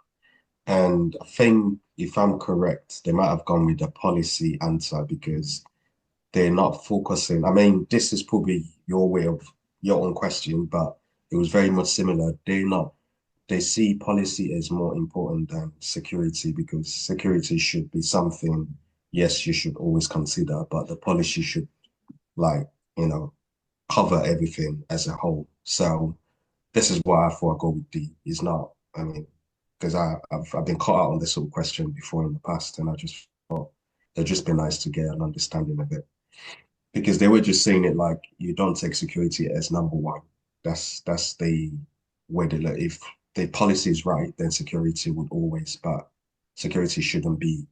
I want to take a step back, though. If I want to take a step back and make sure people feel comfortable as we go through the week and when you take your real exam, remember what I said about it has to be tested before a bunch of people. They can't just say the answer is B and you better get it right. And it counts, and every question counts the same. So when we take a question, and we all agree, no, that's non-repudiation. It probably counts. If we all debate, then I'll bet you any question that we're going to debate, and we're going to see it with the AIs. On Friday, we're going to watch even every AI got picked a different answer, and that happens once in a while. And then, if a real question showed up like that, it's not going to weigh much. But if they all get them right, you better get them right too. Because those questions, again, please know if I haven't said enough, every question does not weigh the same. They are definitely graded on a scale. So it's the way you read it. Can you go back for a minute? I'll be real quick. It's the way you read it. So we're thinking integration from the perspective of a process, right? Whereas it's saying really you have to read the whole thing. Integration into security into all business process, like OPA said. Including mergers. Well, you should always have security. let's make sure that when you do this, that you're considering in merger. Let's make sure you're thinking about security as you do this. That's all it's really saying. But but the end of the question is the important part of it, right? It's the business process. All right, we need to move on. Let's not spend too much time on one question. All right, so understanding the legal, regulatory, and compliance issues. And a lot of times I used to cover this in operations when we do incident management. So we're going to kind of gloss over it, and we'll do a little bit more later. But you're going to have to understand, and you probably do know, cyber crimes. I wouldn't expect, and we have on the one hand, ransomware is probably one of the most prolific, but that's not the same as a data breach. So when something is breached, that means you may now have to call whatever and notify. You get 72 hours in GDPR if you think European customer data were breached. So we're going to see how to respond to those in different incidents. But we also have the internal user, could be just doing something, maybe stealing company property for his next job or whatever. Also, watching licensing and make sure you're handling things right. Intellectual property. We have a few different intellectual property laws. Trade secrets. Again, I'm not a big fan of them, like the secret formula for Coke, but they're there. They're testable. It does last as long as somebody protects it. The secret formula for Coke is still a secret. A trademark. Microsoft has a lot of trademarks. They trademark like the word Excel. They trademark PowerPoint, and they could just trademark a phrase or a logo or something like that. And that also lasts as long as they protect it. Copyrights are different. Copyrights are like I copyright a song, and then I get to profit from my work, and you can't profit from that without my express consent, and it lasts for my life. But if I copyright a song right now and I die, my family would be protected for 100 years. So it's 100 years and then some values. It's at least 100 years. Life of the author. There's a patent, a formula, a secret formula. Microsoft, by the way, has a lot of copyrights for clip art. They patent maybe some DLL type. A patent is like a formula, and they last for 20 years. Now, internationally, I didn't see it in there, but I believe they still ask on the test. You want to deal with the World Information Property Organization. They work alongside the World Trade Organization, along with the Organization of Economic Cooperative Development, to ensure that we can, trust and do trade with other nations around the world, and they'll respect our copyrights. China. No, I'm just saying. And these are where, we already had the Wasserman Agreement showed up earlier, the transporter data flow issue of exporting things. I'm sorry, that's more the import-export control. But we also have to respect that when you're using someone else to get somewhere else. So maybe in your country and a target country, it's fine, but the roads you take to get from your place to their place, you're not allowed to drive that fast or whatever. So target every router, every place where you're going and crossing, and making sure you're respecting those laws. And we talked about like GDPR and CCPA, all the privacy laws. By the way, there's a lot of redundancy in the official content outlines. So that's another thing. Didn't we talk about that, Larry? Yes. We'll see if you. So again, cybercrime. Doing today, it's mostly ransomware stuff like that. There's other stuff. There's the hacktivists, and when I'm teaching with Tom, the CEH, we have all these other motivations we have to talk about. I don't think they're big here, and I don't expect you're in this class and not know anything about how cybercrime works. There's been some serious repercussions. And one of the scariest for people who get infected with ransomware, check out some statistics. The people who pay, I think it's like less than half actually get anything that accesses their data back, whether the attacker was just wrong or the attacker, I thought it would work. Will. But even if they do get their data back, other than public agencies, most private companies don't survive a year after a ransomware attack. Pretty bad. But again, we watch out for breaches. That means somebody got my data. It's another thing I debated with the students, so let me just play it early. If someone steals my car, I will notice, I'll go out and I don't have access to my car anymore. It's gone. If someone steals my credit card or my social security number, I still have it. I didn't lose my social security number, but I lost control of it, and that's bad enough. So when they call like a leak of PII or someone's social security number getting that they had a data loss, don't sit there and split hairs and go, yeah, but he still has it. They lost control. My favorite major case is not that recent, but I still think one of the worst things was SolarWinds. The first SolarWinds attack when they exploited the weakness in our PKI system. So I planted a seed earlier why I think the days of our centrally managed PKI are very short. I don't expect it to be there 5 years from now. SolarWinds is what did it. Yeah, that's what it really should. It was devastating, wasn't it? That was great. Oh, I'm sorry. Yeah, that was awesome. And I was teaching the class we had. It was so cool is I was at the time, I don't know where they are today. I think they're a lot of hype. My wife hates the company now because their salespeople just hype so much. But AI dark trace. Dark trace uses no signatures. Dark trace is a intrusion detection that's just looking at AI patterns.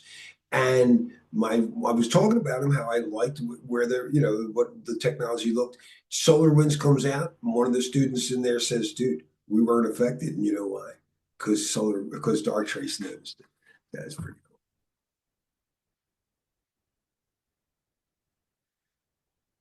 And we have to, of course, understand our licenses. We nothing big here. Do you know the difference between freeware and open source? And a lot of people confuse that.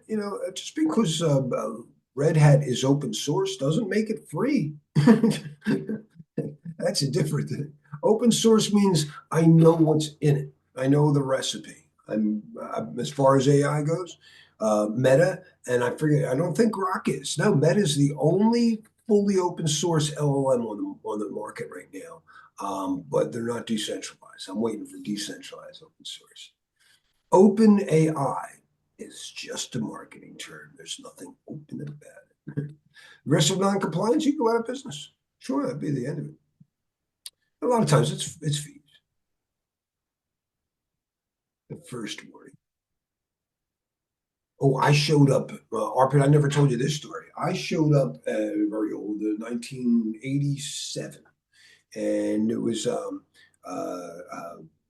no. It was when it was Desert Storm, so it was 91. I showed up at AT&T at Bedminster, New Jersey, and there were federal marshals all over the place.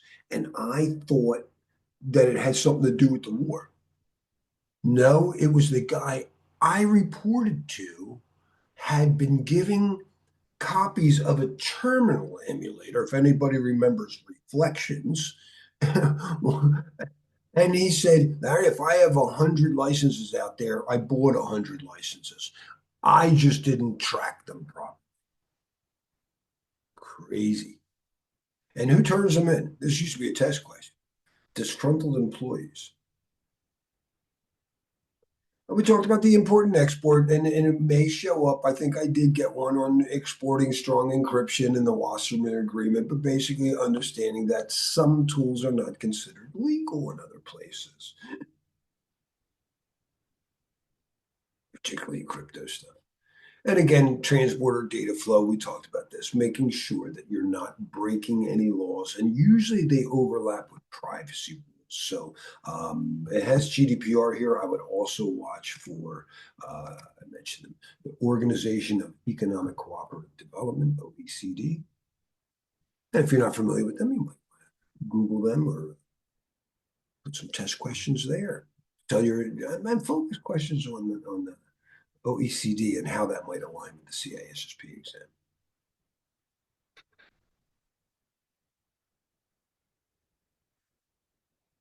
Right, the PII, again, anything from NIST privacy rules will cover this. I find these very, very important. Again, confidentiality covers secrets, which are shared, and private, which is personal. And this works in encryption. Secret keys are shared keys. They're symmetric. Symmetric is always a shared secret. But private keys, personal. There's all kinds of stuff for compliance, and including everything from scanners, plugins that do a compliance scan, do a HIPAA compliance scan, all the way through. I work through my cloud provider or a CASB that's making sure DLP systems can all contribute to helping me remain and monitor compliance. And nothing new here on the standards, but we do know that if you're doing something like I'm going to drive a car, I'm going to obey the rules. But sometimes there's no rule against that. So you go, well, there's no law, and then something goes wrong. Why did you do it that way? And no law says I had to do it the other way. But that's how a lot of court cases go down. When you go to court, the reason we have a judge and a jury is because they're supposed to weigh out, forget the law. What would I have done if I were in your shoes? Right? That's the reasonable person. Some states call that prudent man rule. And if you say, well, they say, well, why would you do it that way? Well, I know it's not a standard, but NIST guidelines recommended it. It's a best practice. That's a good answer.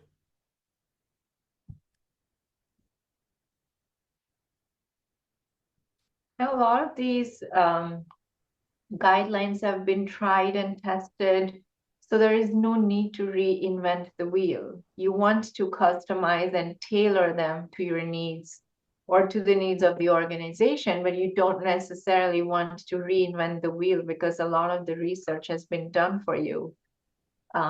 So that's really the good advantage of having these guidelines and standards easily available. Absolutely. Absolutely. Don't reinvent the wheel. That's one of my favorite lines in general. A global company is planning to expand its operations by opening new offices in the European Union and China. The CISO is concerned about data privacy requirements across different jurisdictions. Which of the following approaches best addresses the compliance challenges?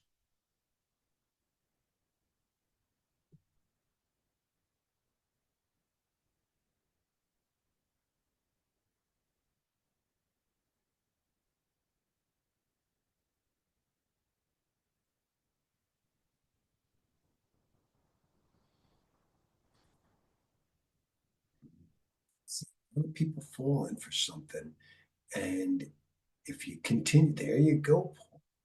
I think C includes A and more. It does kind of lead you down the path since they're the most stringent, as opposed to strictest requirements. But I'm afraid that GDPR might not cover everything I need.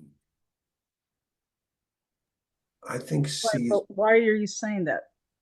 Is it because A unified framework that incorporates the strictest requirements from each. That sounds a little bit more comprehensive than GDPR requirements, even though they are kind of leading us to do the most stringent. So it's a little tricky the way they worded it. I just prefer unified privacy. I like that better than just GDPR because it didn't say GDPR. It right? just But said is it privacy requirements. is C the answer because of the word because China got thrown in there? Yes, there are Okay, two. that's what I wanted to know. That's the Yes, so that's a good point, right? You have two different jurisdictions, and that is why GDPR is too specific. So you want to pick the answer that encompasses the other one in that scenario. My wife's Chinese. I think she would back that up. Yeah, what do you? I don't care about Europeans. Yes, you do.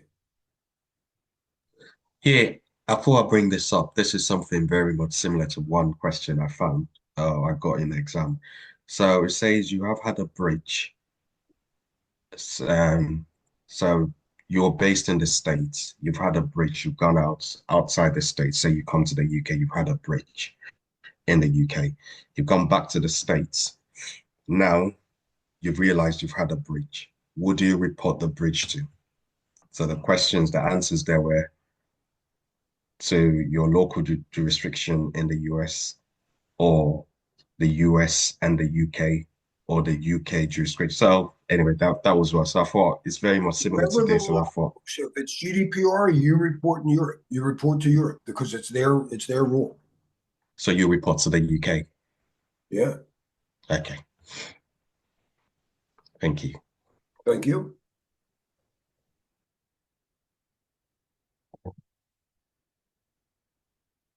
As they say, it has all the requirements it's supposed to.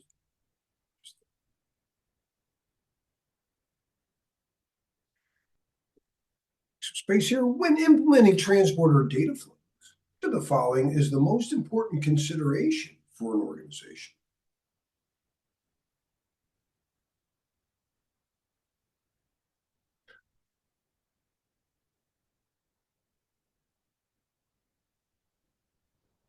I don't know, as a packet analyst, I'm ready to just say B. Oh, no, all right, no. Yeah, we want to make sure that we're complying. Don't break any laws. When in Rome. A software development company discovers that a competitor is selling a product that appears to use portions of their proprietary code. The CISO has been asked to recommend the most appropriate initial course of action. What should they recommend?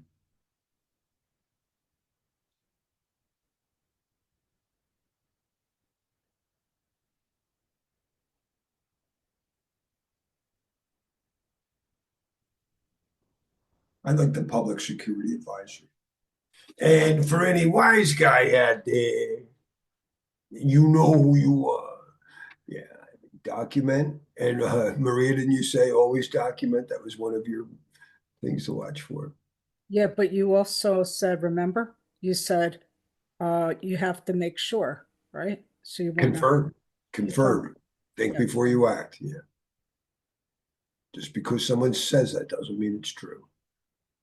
All right, let's take a break. Let me pause the recording.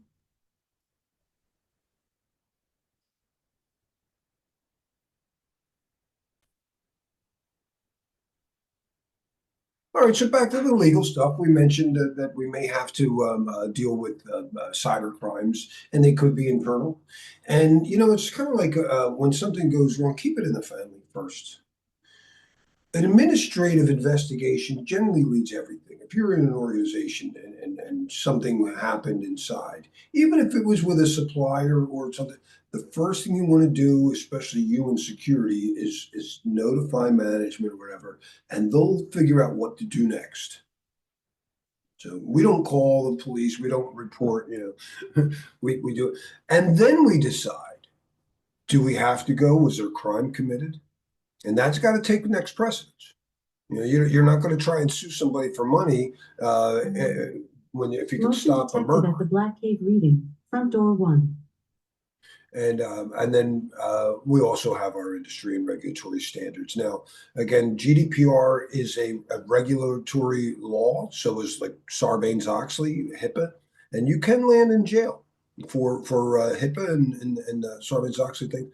PCI is an industry standard. It's a little different. There's no jail time, financial penalties. So administrative, again, this is keep it in the family first. Focus on your internal policy and make sure that you're following through and mitigating the problem without causing. You don't need the neighbors staring in at you. But if you think a crime was committed, then you're going to involve police. And in a legal case, they have to gather evidence. Forensics means to be in a forum, but it's come to mean the study of debate. And you want to win the debate by making it obvious. Look, it's quite evident. I have a videotape of the guy from the camera. So that's what evidence is. And you're going to need to find the evidence. In legal cases, before it goes to court, you find it. That's called discovery. We're looking for electronic information. I would watch out for the terms e-discovery. Also known, when we get into incident management. Incident management is man-made intentional things, whether internal or external. The primary goal is business continuity. Part of that is forensics. Forensics is to make sure I understand exactly what really happened here, and then hopefully take action so it doesn't happen again. And that might involve reporting this person to the law enforcement and having legal things done against them. Finding that evidence in a cell phone or on social media is called e-discovery. It is common knowledge that that's what e-discovery is. It's discovering evidence that could be part of a legal case. It's not just asset management. And it's also common knowledge that it is very difficult to find meaningful data. You might not know where that data is. One of my favorite silly little things, it's been 20 years, but I still thought it was pretty cool. One of my students is a forensics analyst, and he found evidence of an internal abuse, a salesperson who was taking data away. He had tried to exfiltrate data and he was going to leave. And he did it on an external drive that he mounted in his office after business hours. And he could tell by the metadata on the machine, somebody came into that office at whatever 10 o'clock at night, and then an hour later, and mounted a drive, and then later pulled it out because the HKey underscore local registry stored those settings. And there were only two people with keys. That's that employee and the cleaning people. And when the cleaning people said, and he just said, yeah, okay, it was me. But that's, again, it's not easy to find that evidence. It's not always, I imaged his hard drive and found it on this hard drive.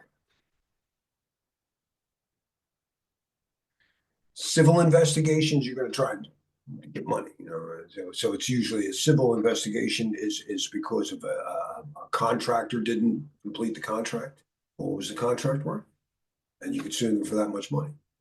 It was a property thing. They damaged your property. You ran over your fence with his car. What was the fence worth? It's personal injury. Bob's finger got cut off on a faulty circular saw. What's Bob's finger worth? And that's the challenge. It's common knowledge that civil law comes in contract, it comes in property, and it comes in tort or personal injury. And the challenge is, since civil law just gives you financial, compensation, how much do you get compensated if your thumb is cut off? What is Bob himself? Or in the exam, it's probably reputational loss because of some PII leakage. Our regulatory, again, this is GDPR and HIPAA that's legal regulations, but PCI would be an industry standard. During a routine log review, a security analyst discovers that an employee has been accessing and downloading confidential customer records outside of business hours with no apparent business need. Which type of investigation should be initiated first?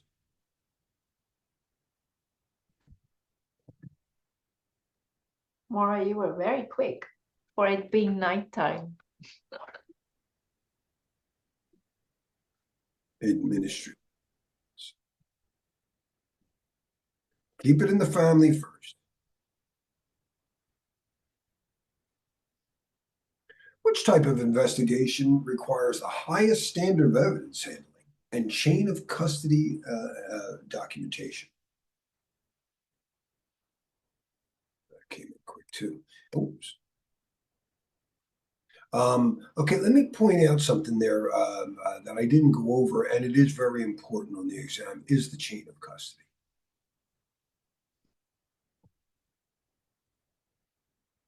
Chain of custody. Chain of custody. So sometimes read as COD. There are two basic things happening in an evidence e-discovery type of thing. There's the collector or acquisition of the evidence. They're typically called the incident handler. They maintain the chain of custody. They handle everything. They deal with all the people. They go to the place wherever that reported the issue. Maybe they had to remove the hard drive from the system, do a whatever image bit by bit copy, and then made it document that they acquired it. They identify or authenticate that it is, and then they give a copy of it to an analyst. The analyst's job is just to figure out what happened, but the incident handler has to maintain that chain of custody, and that includes taking the original, say, disk and storing it somewhere for a month at a time. And do you know what temperature and humidity level it was? How do you know it wasn't corrupted? So it's always in a controlled environment. Who else could have gotten into that cabinet? Only the handler. So we have a way to protect the evidence from the time it is collected, identified, or authenticated, analyzed, stored, preserved, whatever. You might have to transport it, from one location to another, always document it like FedEx does, and then possibly present it in court. And if it goes that far, and maybe even be returned. And all along that way, you maintain a documented chain of custody, or else when it gets to court, they're like, how do I know this evidence could be trusted? Could have been tampered with. It could have accidentally broken. So you may get beat up quite a bit about the importance of maintaining a chain of custody. And that is the job of the incident handler, not necessarily a technical person. That's a forensics analyst.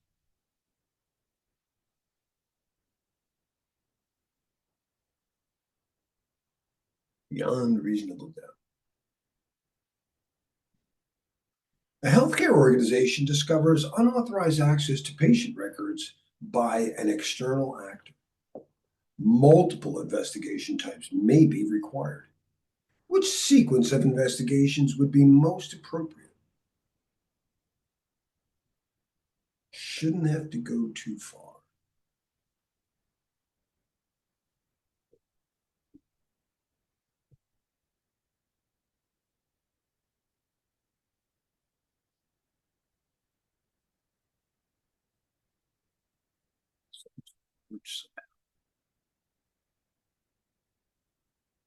Oops, I gave you the answer. Did anybody get it? I missed it. We know that you always keep it in the family first, right? Which of these has me keep it in the family first?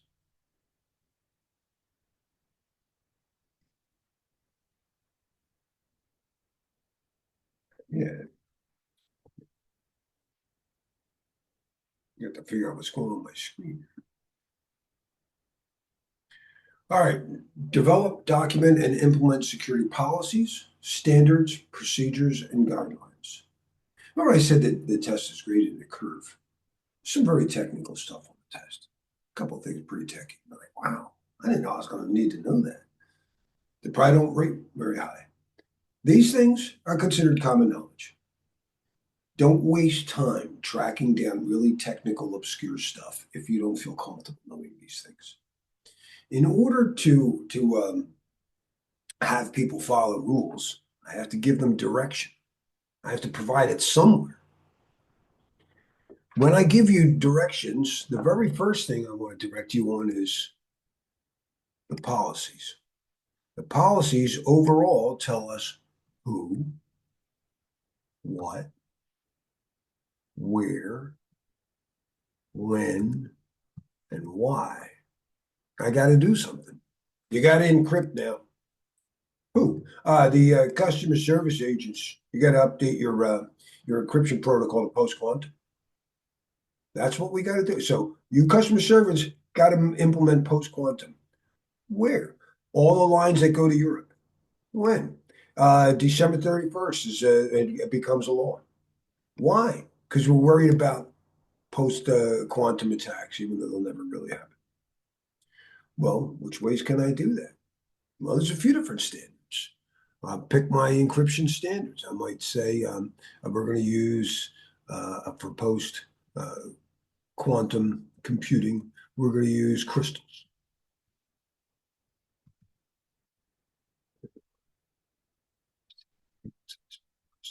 How do I do that?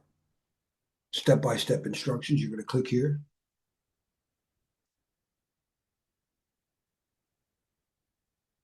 And any other thing? Yeah, if I were you, I would use the shortest key possible because it ain't never going to happen. Whatever. These are suggestions.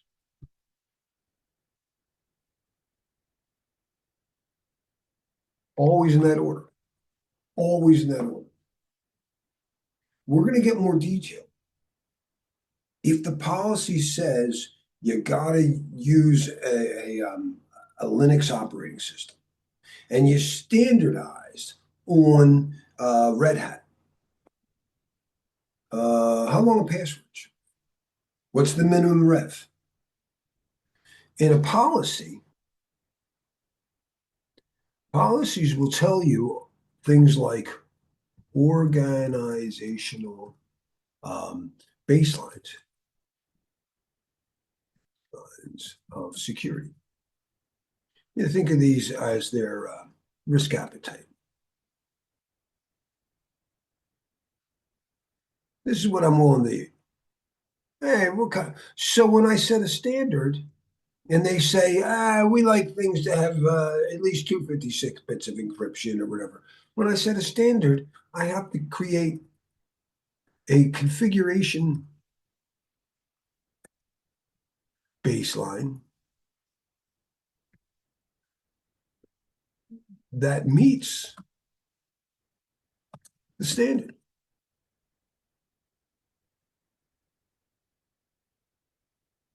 Now, if I said you got to have at least a 33-inch waist and the pants came in 32s, 34s, and 36s, I would, that standard would be configured to be well, I can't do 32. That would short scope it. The other two would work. They both go out of scope because 33s are what I want. 34 doesn't go out of scope as far as 36. So I'll use the 34s. I'm still scrapping an inch, but I'm not scrapping 3 inches. It's hard to get things exactly right.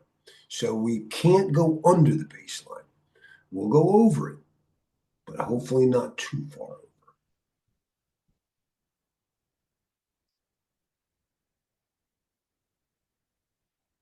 Right? So policies capture management's intent. It's the overall, this is what we expect. Now, sometimes you get more granular. On a given system, for all of those people who have company cars, you got to do this. And if you don't have a company car, you don't. But there could be a system, excuse me, there's a thing missing. There could be specific to like an issue, an issue specific like email use. I don't care what system you're using. When using email, we need that.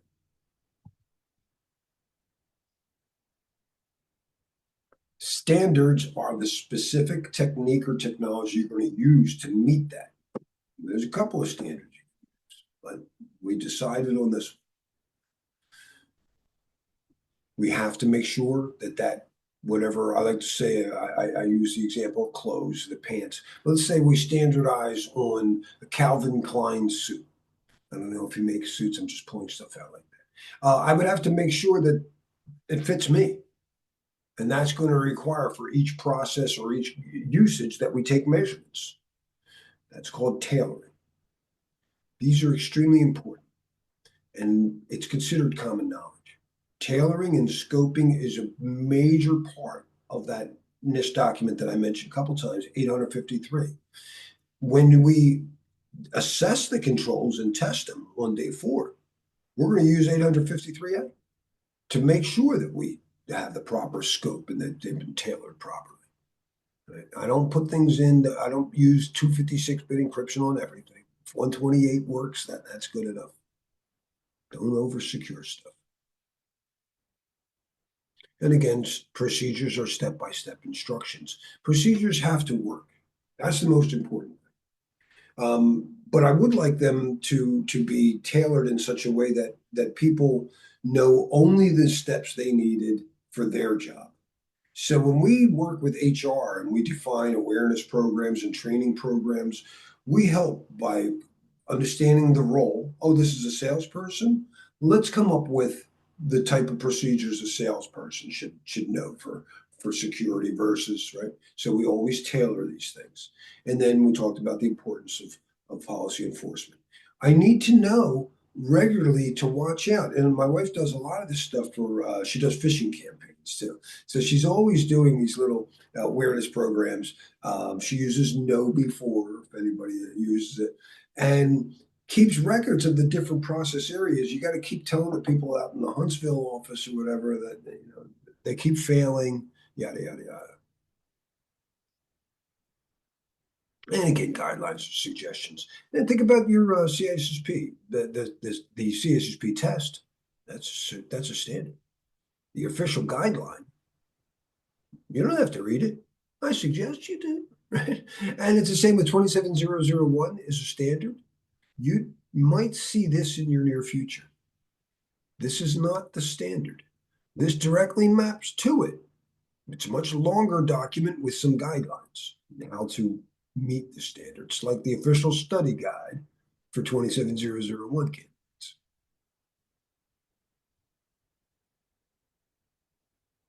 Which of the following best describes the relationship between policies, standards, procedures, and guidelines?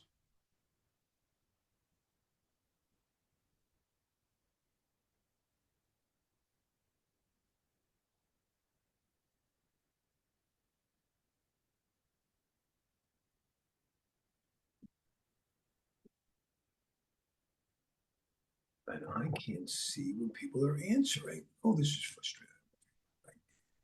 This is a really, really important topic. Can't stress enough that you should understand the difference between these and make sure you practice figuring out whether something is a policy versus a standard. Ensure that guidelines are recommended and not mandatory. So definitely useful information. Thank you. And while you were talking, you bought me enough time to figure out what was going on with my screen. So I can put that back. Oh, that's pretty funny. All right. Oh, it still has one thing. Here, let me see the speaker. There we go. All right, we'll keep it like that. All right. Yes. Always in that. And remember, never implement a standard without checking the policy baseline and configuring your standard with a configuration baseline that supports it. So, oh, I know what I want to say about procedures. A neat test question that I saw. Which of the following is the most important about a procedure? And well, it has to be aware. People need to be aware of it. So it was that it's published in an easy to find, that people are trained on it. Oh, that's a good one too. Yeah, they got to know how to do it. But the real answer was that it supports the standard. Because I could give you a procedure that you could do real easy. It's easy to follow. Doesn't help anything. It doesn't really support any of the business requirements, right? So make sure you don't fall for that type of trick question. The security manager notices that despite having a strong password policy, many employees are writing passwords on sticky notes. What document should be created first to address this issue?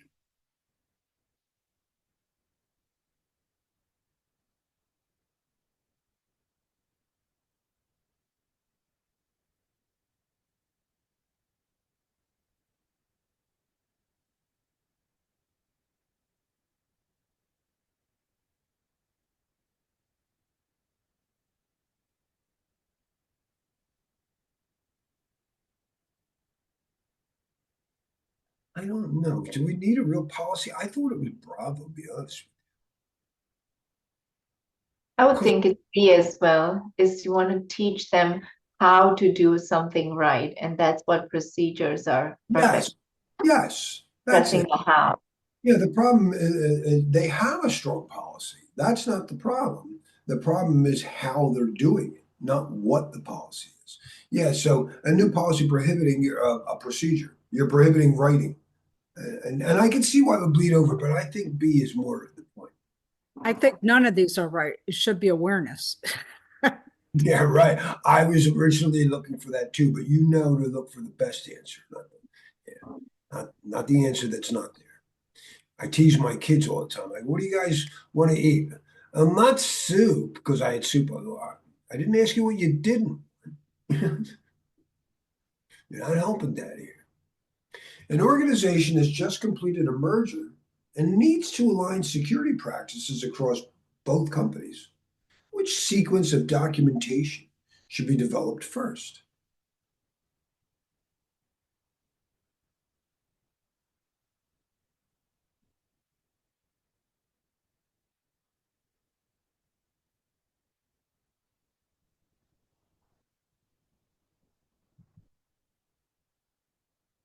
And I think we'll all see B's there. That's what I see.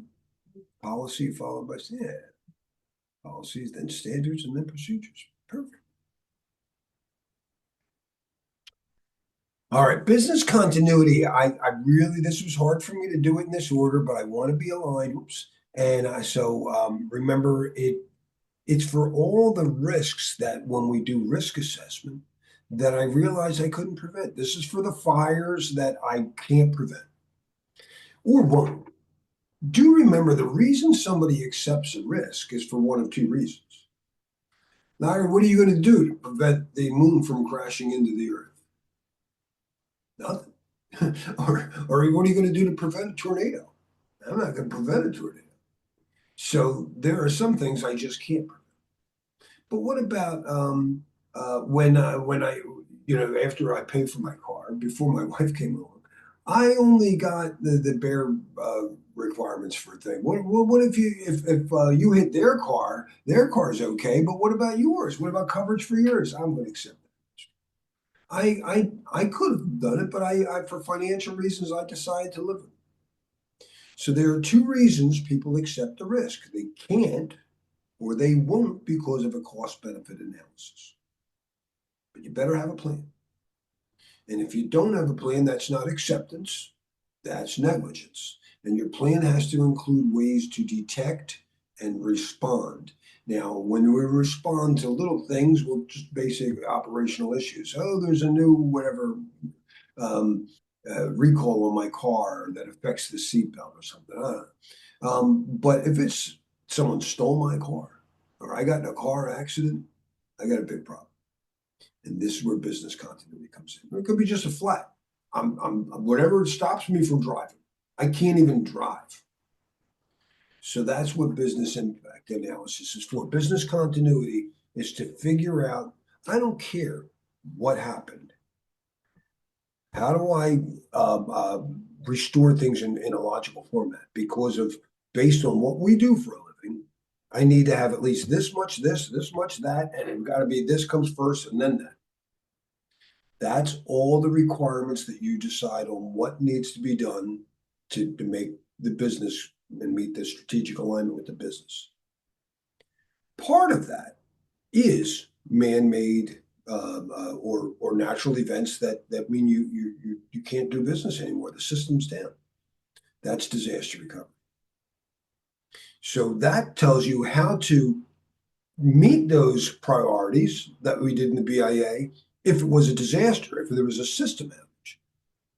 Maybe it was what took you down was a lawsuit or somebody broke in. Maybe there was a data breach. Nothing's down.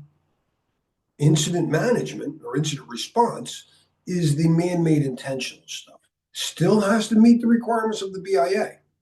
So business continuity is the umbrella term that describes from the business perspective, I need basically no longer, I can't be down longer than this. We better be able to rebuild within this much time. Data can't be any older than that. And we need at least these many things. I don't care what cost.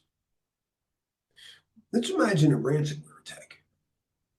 Ransomware attack is a man-made intentional threat. Incident response is going to. The data is unusable, it's encrypted. That's a system outage. Now we've got incident response calling the disaster recovery people. I'm going to need you to pull back tapes or whatever from last month. So all to meet the requirements of the BIA. So I hope that's it. So much today is just getting supplies. You might have a business continuity plan where you knew the BIA was you got to get up at least whatever 5 printers, and they got to be able to do at least 20 pages per minute. And you got it up. You can ping the thing, but there's no paper. There's no toner. We have a lot of external dependencies, just electricity. If you're a cloud application today and the way they develop applications, everybody's really specialized. It's like the subway, and all you make is the pickle. Everything else was a supplier. Yeah. So all these microservices, they're all supplies, DLLs, APIs, they're all supplies. I said the hardest part of any development lifecycle is when you sit at the table and you analyze the menu. It says, trying to understand, look into, no. They're saying not law. You're using the term law. Administrative investigation. Who's going to be asking questions? So he's saying, the question is saying, if something goes wrong, if you get a report that customer data might be leaked, do you then call the law enforcement or GDPR, or do you tell a manager who then investigates internally, and they'll know how we're going to, now it looks like we do need to call them, we're going to have the legal department do it. Ah, okay. Thank you for the, because I was like just Well, more well, because the admin law is different, right? That's created for the government agencies and all that, right? right. So I was like just I was like sticking on my mind just to clarify, right? So thank you for the You're very welcome. clarification. What memorize, what acronym are you looking for? BIA should probably be, but I think all these, I'll be honest with you, I think they do both. I think they spell the words out, but the BIA is the hardest part of the business continuity life cycle, because in any life cycle, it's reading over the menu and figuring out what do you want. But you have to analyze what's on here. So it's the analysis. And the very first thing, the most important thing is how long, if I were driving a car, can I afford to be off the road? Now notice in an ISO menu, and this is not a 27, this is a ISO 22 is a certificate for business continuity overall. And they say that term is maximum tolerable period of disruption. In NIST, they call it MTD, maximum tolerable downtime. That's what most CISSP books call it.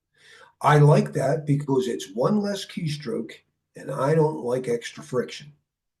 So I prefer the faster way, but I need you to pass an exam. If I'm giving myself 4 hours to drive from Philadelphia to DC, and it normally takes me 3, I have a 1 hour maximum tolerable downtime should I get a flat. And I get a flat. The recovery time objective, how long it takes me to put on a tire, better be less than an hour. Because it took me a moment just to pull over to the side of the road.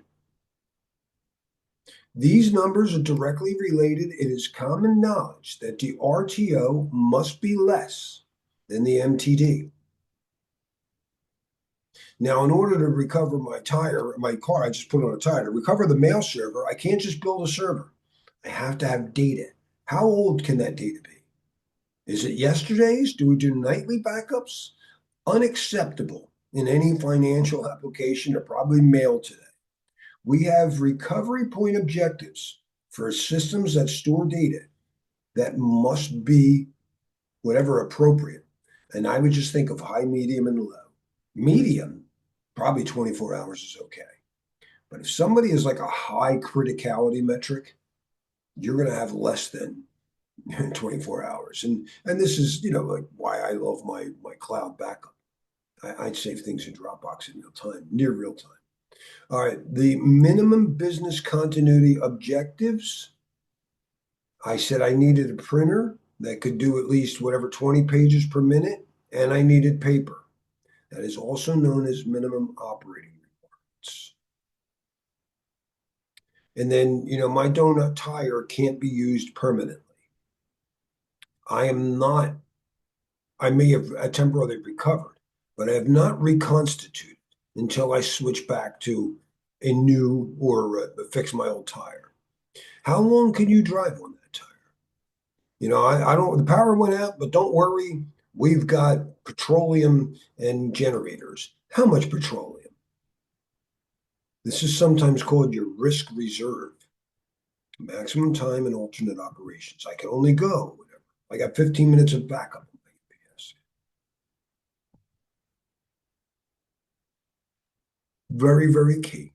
Yeah, I This- want to address, Ross, your question to whether you need to memorize what what these mean. Absolutely. Make sure you understand what each of these metrics mean and what they measure, and how they relate to each other. And I'm sure Larry will talk about this in detail for domain 7. But understanding that your recovery time objective should not exceed the maximum tolerable downtime. Otherwise, that indicates that you were not able to bring your business back up, right? So it's very important to understand not only what these mean, but how they relate to each other. Can't agree more. Can't agree more. And it's one of the more commonly failed areas of security since I've been teaching this exam. It used to be its own domain. And when it was, and you got if you missed your exam, in other words, you didn't take my class. No, it would just give you a rating of your strongest and weakest domains, and it was almost always this was the number one failed exam domain. So it's like people always they think about prevention. They don't think enough about detection and response. Yeah, I'd love to not have the problem. Unfortunately, we had the problem. It's like when you ask people for help, well, you shouldn't have done such and such in the first place. But now that I did such and such, are you going to help or you're just going to hate on me? I always say that's what I love about a GPS. When you ask a human for directions, you're like, hey, I'm here. Oh, why did you get off there? You weren't supposed to get off at that. That's not helpful. But when your GPS is, well, from here, the best route would be this now. Useful. All right, our external dependencies, we want to, again, understand where we are getting supplies. This could be physical, it could be logical, right? Technical supplies. Assess their capacity. And a lot of times, we'll talk a little bit more in testing, but whenever I have a third party do something for me, I'd like to be able to see how they do it. Can I come in back in the kitchen? But most restaurants won't let me back in that kitchen. I would like to see how AWS handles their stuff in the background, but they're not going to let me back there. But just as my restaurant has to let the health inspectors in, AWS has to let in the American Institute of CPAs. And you get to request to see the results of that audit, the SOC 2 report and stuff like that. We'll talk about that. So if I can't go in and assess their capabilities, make sure somebody else could. Make sure that any service level agreement, when an organization provides a service, they have a default template. These are the services, but you want to order off the menu. Or you just don't agree with this. Like, what do you mean? I don't know. I'm not agreeing with the 4-hour response time. I need less than that. And you can line out the SLA. And any exception to that is written in the contract. So watch out for that. These are very important things to make sure that if your policy requirements were not being met, you don't necessarily sue the supplier. You might realize we didn't incorporate our policy requirements into the contract.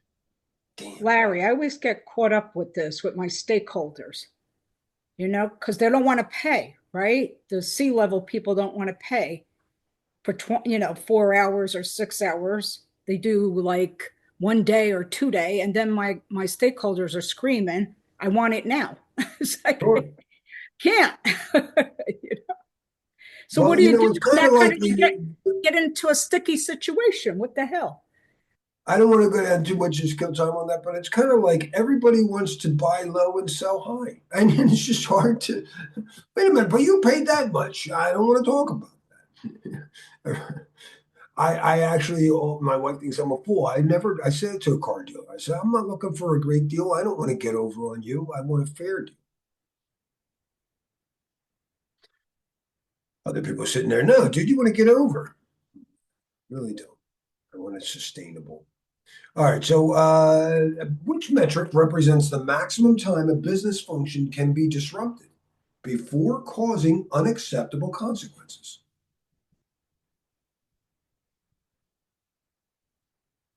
And it's the maximum tolerable period of disruption, also known as MTD, right?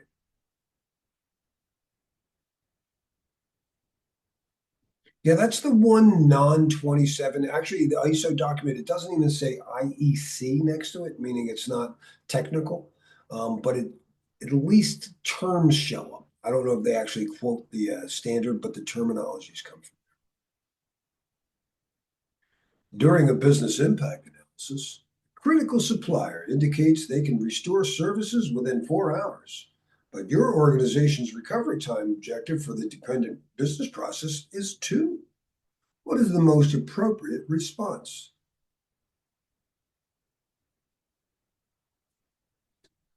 Of these answers, you don't want to immediately terminate. Well, then you're fired, and then slam the phone down. No, all right. I meant to bold that. I'm trying. That's one parent improvement process. Which aspect of business continuity planning is most important when dealing with critical external dependencies?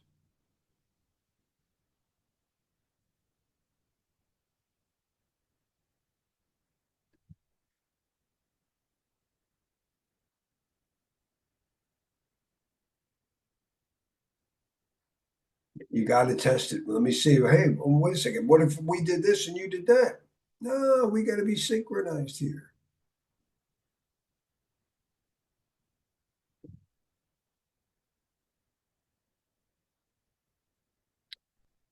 All right. Personnel security policies and procedures. I talked about this a little bit, that we're going to be working with HR and make sure that all the different roles and stuff have defined requirements ahead of time, and that we have training programs and awareness programs set up for that role. Role-based is not just role-based access control. It helps us a lot, by focusing just on the role for training programs. Before people are hired, you may want to tell them this is what we expect of you. It's always been on the exam to understand non-disclosure agreements. They are not preventive controls, so to speak, but they certainly act as a deterrent and can be used in a response.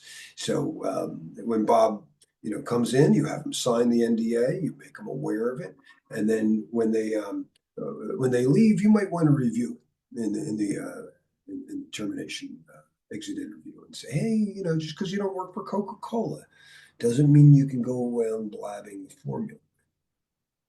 So, and as people change roles, make sure that we adapt their permissions. And so when somebody joins your company and they're going to be doing a particular function, a sales function, they need to be provided with certain access. I need to be able to print to their sales, but I need these provisions.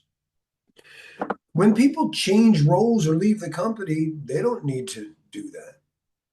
When things don't work, we tend to give people more provisions. Does it work now? I was only supposed to provide you with read, but you're saying it's locking up. Let me give you a write access. Sometimes we give people more rights than they need. Yeah, we try to right size those provisions, and as they change, deprovision them. Now, when Bob doesn't have provisions for whatever reason you thought it was going to work, you'll find out about it. Hey, did you get no? You're getting the call to the help desk. I need this. You better give me that. I can't get my work done. When Bob still has rights to stuff that he doesn't need anymore, not likely to call. Hey, I can still see social security numbers. Is that right? Hey, you're still giving me $100 per diem for travel expenses. I don't travel anymore. They might not. So watch out on your exam for having effective deprovisioning policies. And we're going to point my little seed later, but I say that the worst access is who. They don't know who's still, and you know who never calls you when they still have provisions that they shouldn't? APIs. We'll see more about that as we move on. So, oh, we had this. We have support policies or how. We talked about these. Oh, I have a redundant slide. Sorry. Other external influences, right? So we have some things here. I think we hit this slide too. I have it twice. All right, so before we do background check, make sure that they have not only the skills, but other appropriate socialization skills. Make sure that they maybe talk to managers, whatever. You're going to go through, by the way, when you get your exam and that you pass, they're going to want background to make sure that you really have your claimed experience. And you know who can't back you up? Instructors that only met you this week. So I get it all the time. Hey, I passed. Can you sign for me? And no, I don't. I can't back you up.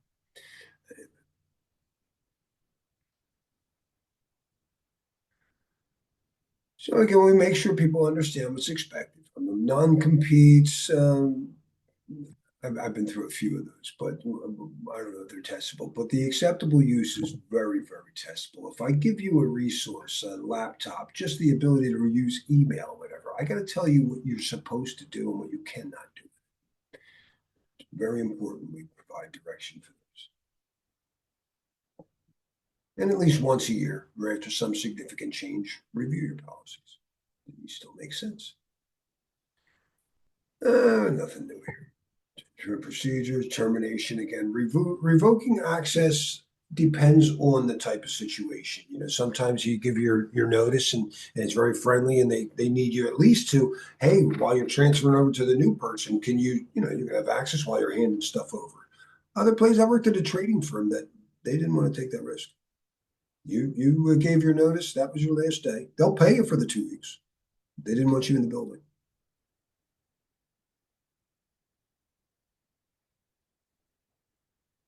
And again, in operations, we'll see a little bit more on this thing, but always, again, understand the difference between the service level agreement, which they had lawyers go over ahead of time. That's not for you, that's for anybody. And of course, it's written to give them the default. By default, it protects the service. The contract has all the exceptions. And make sure you have your policy requirements covered.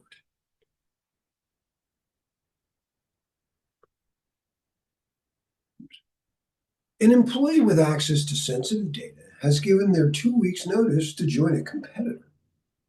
What is the most appropriate immediate action?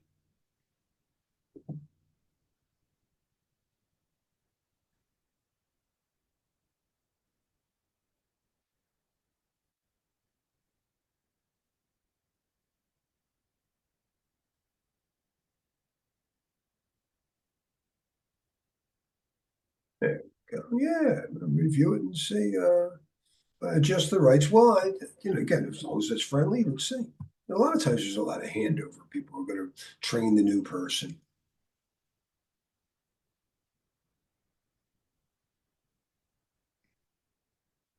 A new vendor will be providing on-site IT maintenance services. Which security requirement is most important to include in the vendor agreement?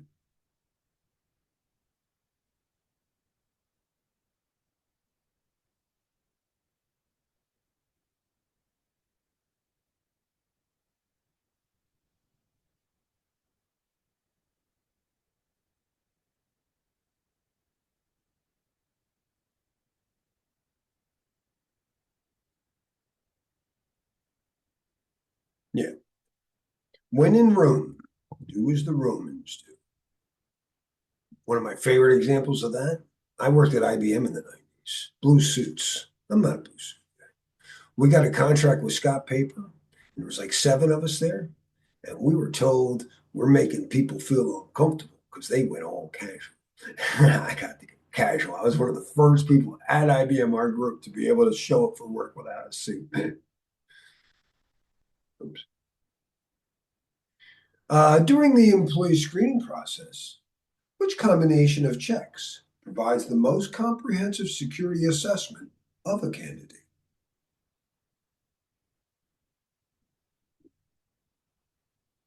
Arpita, there's a word that you love to tell students to look for that really negotiates everything, doesn't it? I mean, it negates three of the answers. It negates three answers.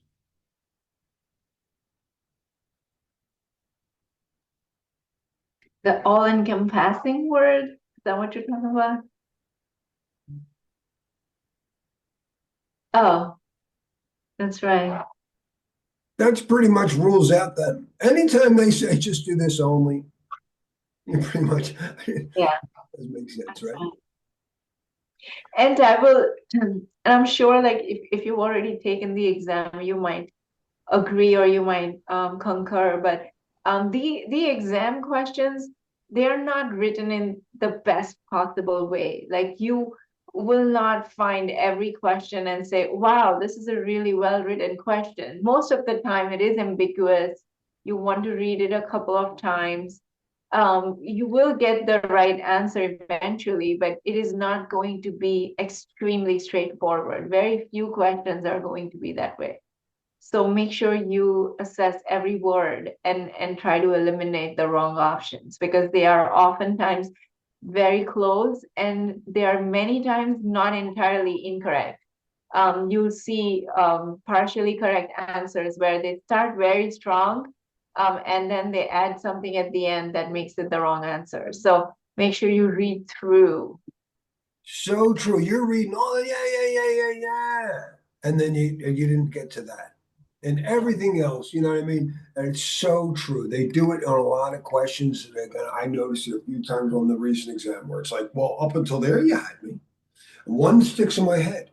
It was for SQL injection attacks. I was looking for input validation, and only one answer had input validation, but it said do input validation, strict input validation to ensure that they're at the client. I'm like, no, not at the client. Then they just use something else. You had me. So then I had to go, well, none of these say whatever uh, input validation, but then I saw predefined forms. Oh, well, that would make sure that that's the only thing they could submit would be, all right, so that's the answer. You're so right. So I look for like the well-known described how everyone says you got to do that. You know, to get non-repudiation, look for the one that says digital signature, but the last line on there didn't, negated the answer.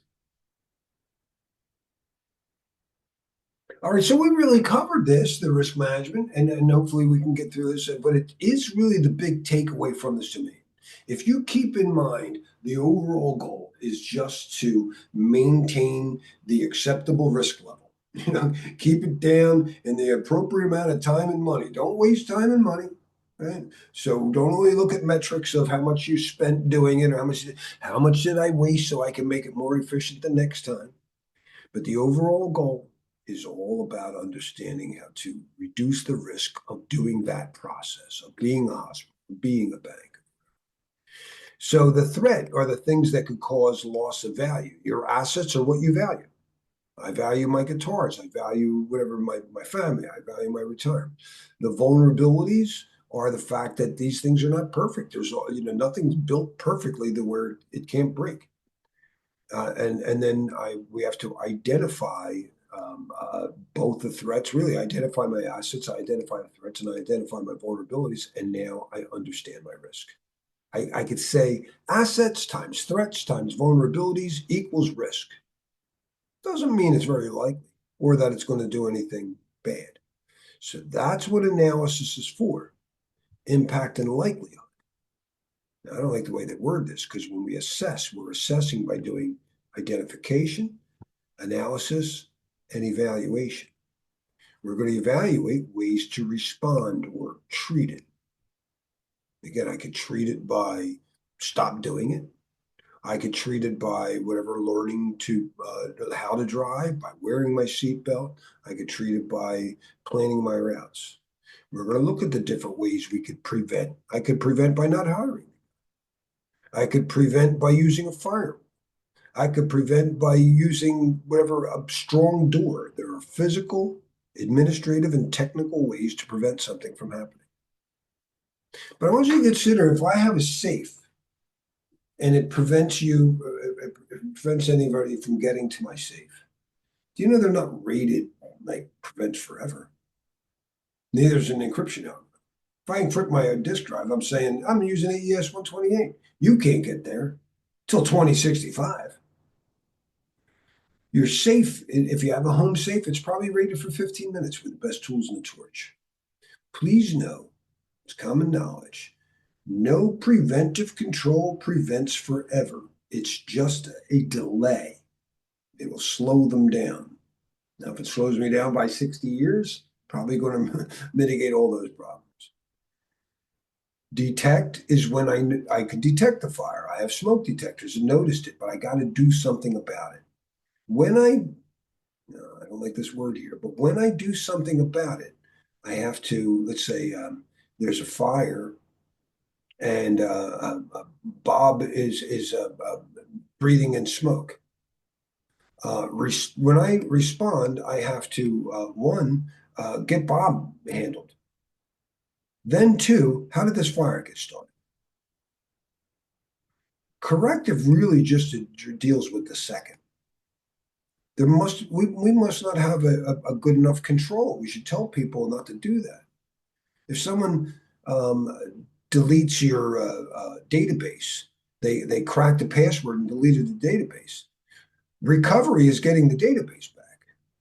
Corrective is getting a stronger, maybe moving to MFA, not just using passwords from now. So we'll talk more about that. But again, when we respond, I recover an asset. I correct a control. And we assess controls for effectiveness, but also total cost of ownership. An IDS, intrusion detection system, you can get a good one for free. Snort's free. The sensors. You can build a management console. I don't know if you spend, like, let's say with hardware, it's not free. So let's say I have 5 consoles, or excuse me, 1 management console and 5 sensors, and the entire thing costs me $5,000. They don't run themselves. I need a human. He's at least 6 figures.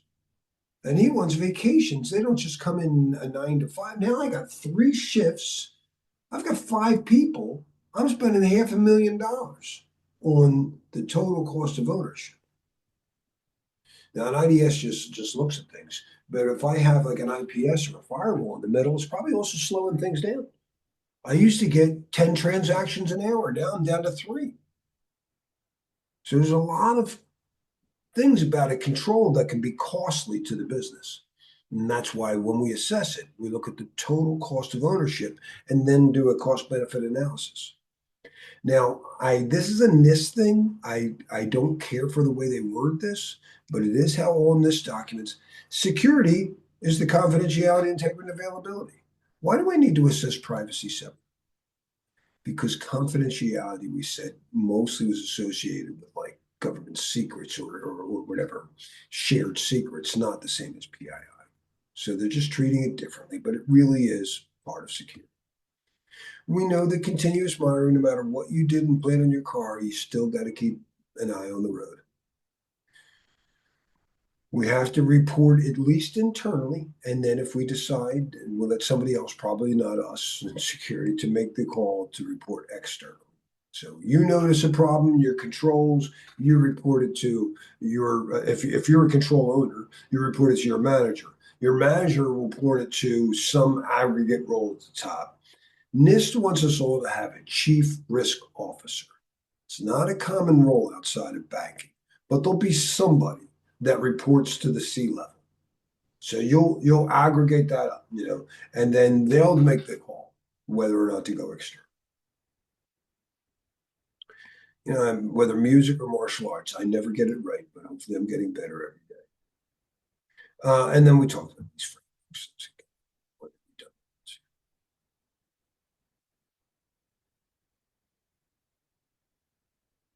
All right, let's take our last break, and then pause here.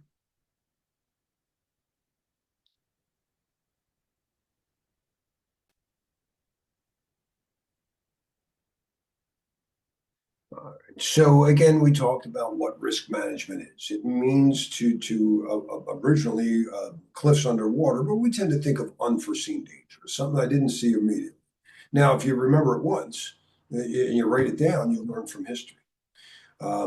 But we have to think before we act. We identify that there's some asset could be at risk. That could be anybody. That could be anybody and say, hey, I noticed in the parking lot, that gate's not working right. Well, we know the assets that involved. We need to write that down. I don't know where they are on the exam yet, but you need to register, and that's called a risk register, as soon as you identify a risk, no matter who identifies. Now, if it's the gate, we might also identify its physical security owns that. And it's up to them to evaluate and treat it and come up with a treatment plan or whatever. So we'll talk more about that, but you have to figure out who owns that risk in the first identification phase. So I said you identify assets, threats, and vulnerabilities, but I need to document that. That's called a risk register. And I need to assign somebody who owns that. That's the risk owner. So isn't it after a risk registry, they have to analyze it, right?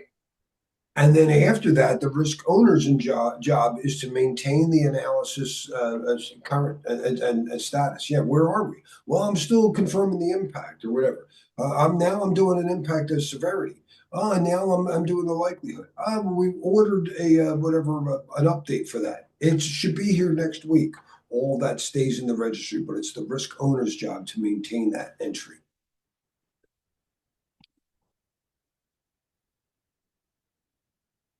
Some people were getting actually, what are the 3 steps of risk assessment? So just remembering that there are 3 steps. Identify, analyze, evaluate is a good start. So the first step, what is the asset? Is it physical? Is it technical? Is it logic, data? The threat is what could go wrong. It could get wet. Well, how's it going to get wet? Well, that leaky pipe overhead. That's the threat source. Is the threat source an internal user, or would that be an external hacker or whatever? And the vulnerability, again, is that you just can't build a perfect mousetrap. If you're going to have food, somebody could poison the food. It could go bad, whatever. Somebody be allergic to it. So not necessarily, that's why it's in green, not necessarily on the exam, but very important in real life that somebody's going to own this. Now, if it's data, it's the data owner. If it's a control, it's a control owner. So it depends on the asset at risk. Data owners are what we mostly service. The people who have that data in their custody, whether it's while it went through the network, on the disk that they manage, right? Those are custodians. So custodians can own the risk, sure.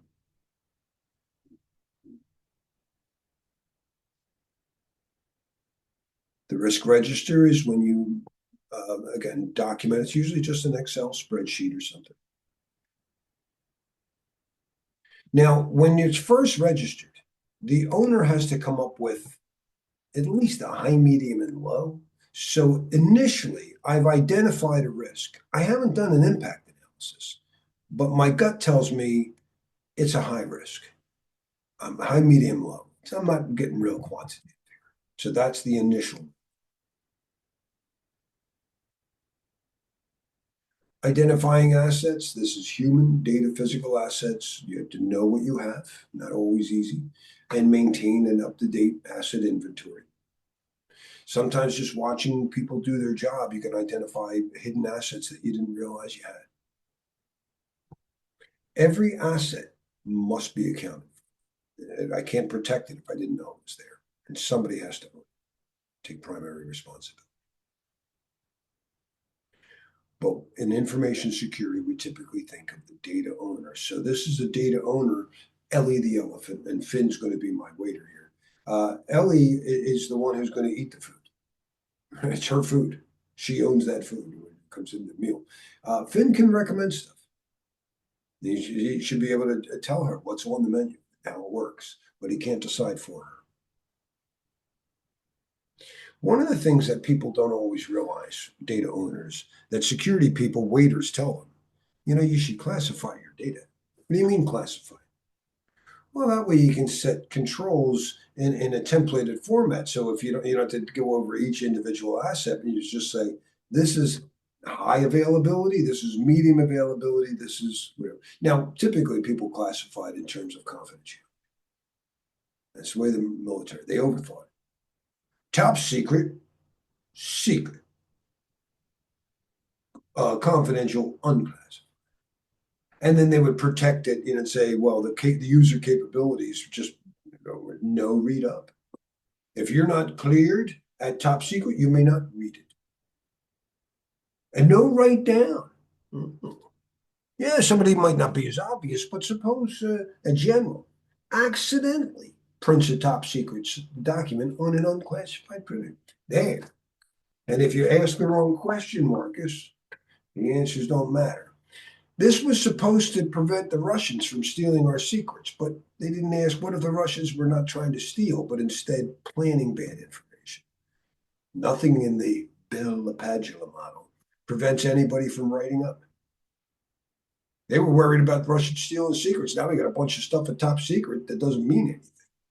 So we had to classify, and this recommends you better think about integrity too and availability. So today, classification really should be, it's up to you. If you're not military and you're not following someone else's classification, you set up a meaningful classification. I would consider confidentiality and integrity and availability. I would consider high, medium. I'm the waiter.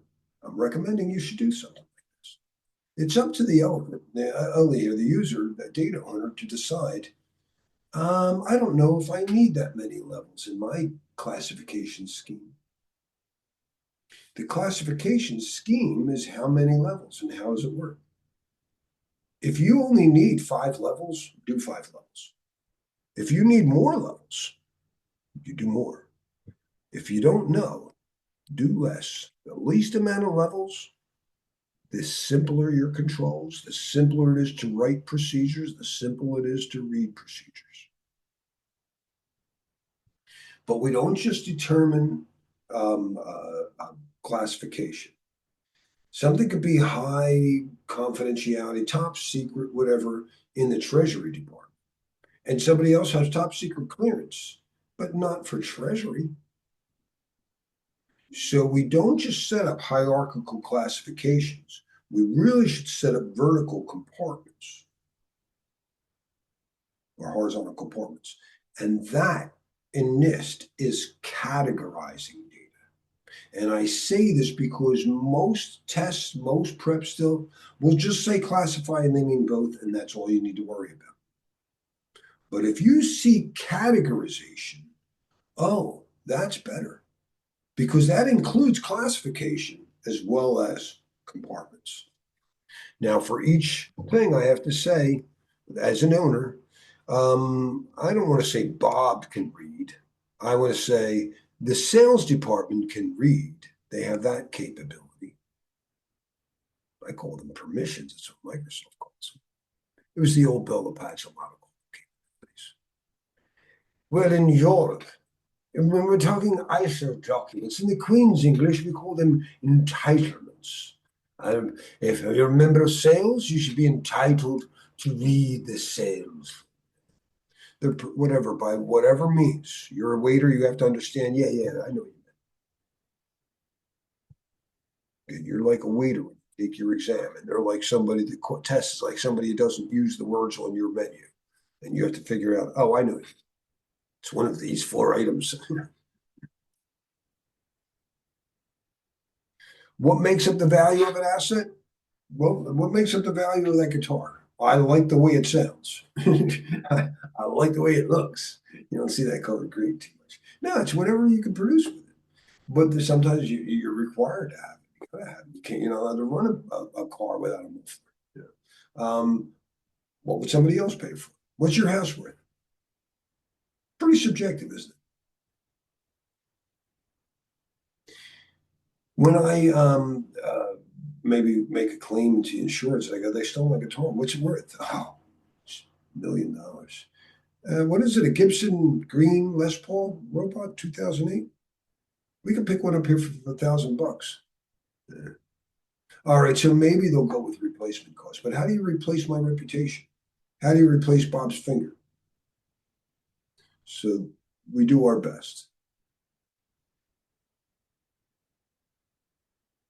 All right, SB 860, one of my favorite docs, is a great, and there's, before you ask, are there any NIST numbers on the exam? I don't think so.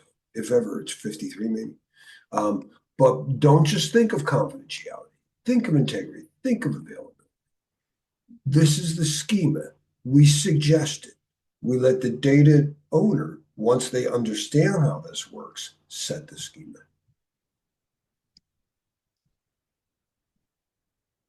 Then all data stewards need to follow what the data owner said. Right? How do you know these threats? They're constantly changing. They get this new attack. All these AI attacks. There's so many new attacks keep coming out. So you have to have somebody out there. My wife gets push notifications. Have you heard this? You know, it's what she does for me. But you have to be on top of these threat databases. There are jobs out there doing threat hunting.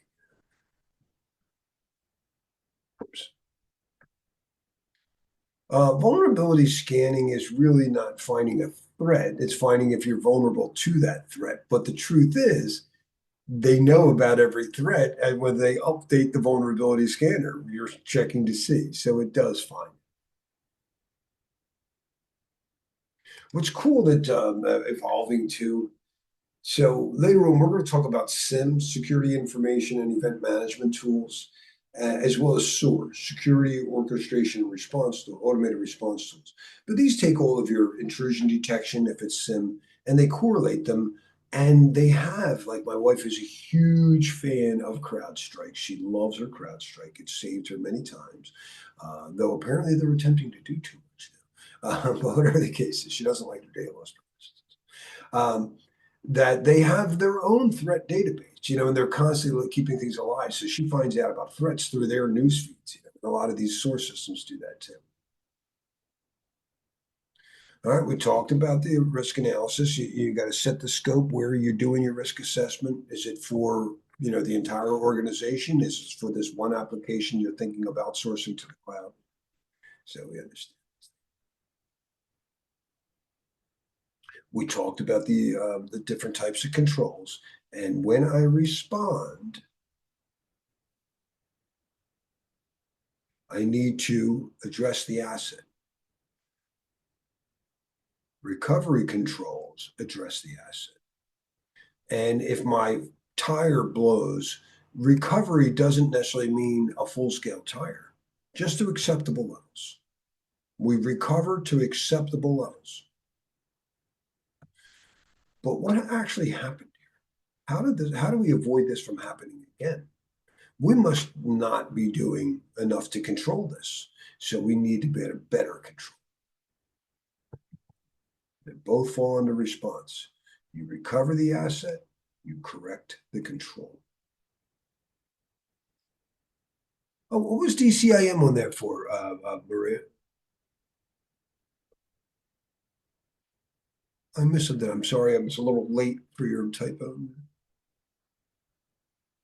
Yeah, that's just the DCM. This DCIM is a tool that you would use for data centers to create a library catalog of all your assets, which a lot of companies don't do. And this way you can create a runbook.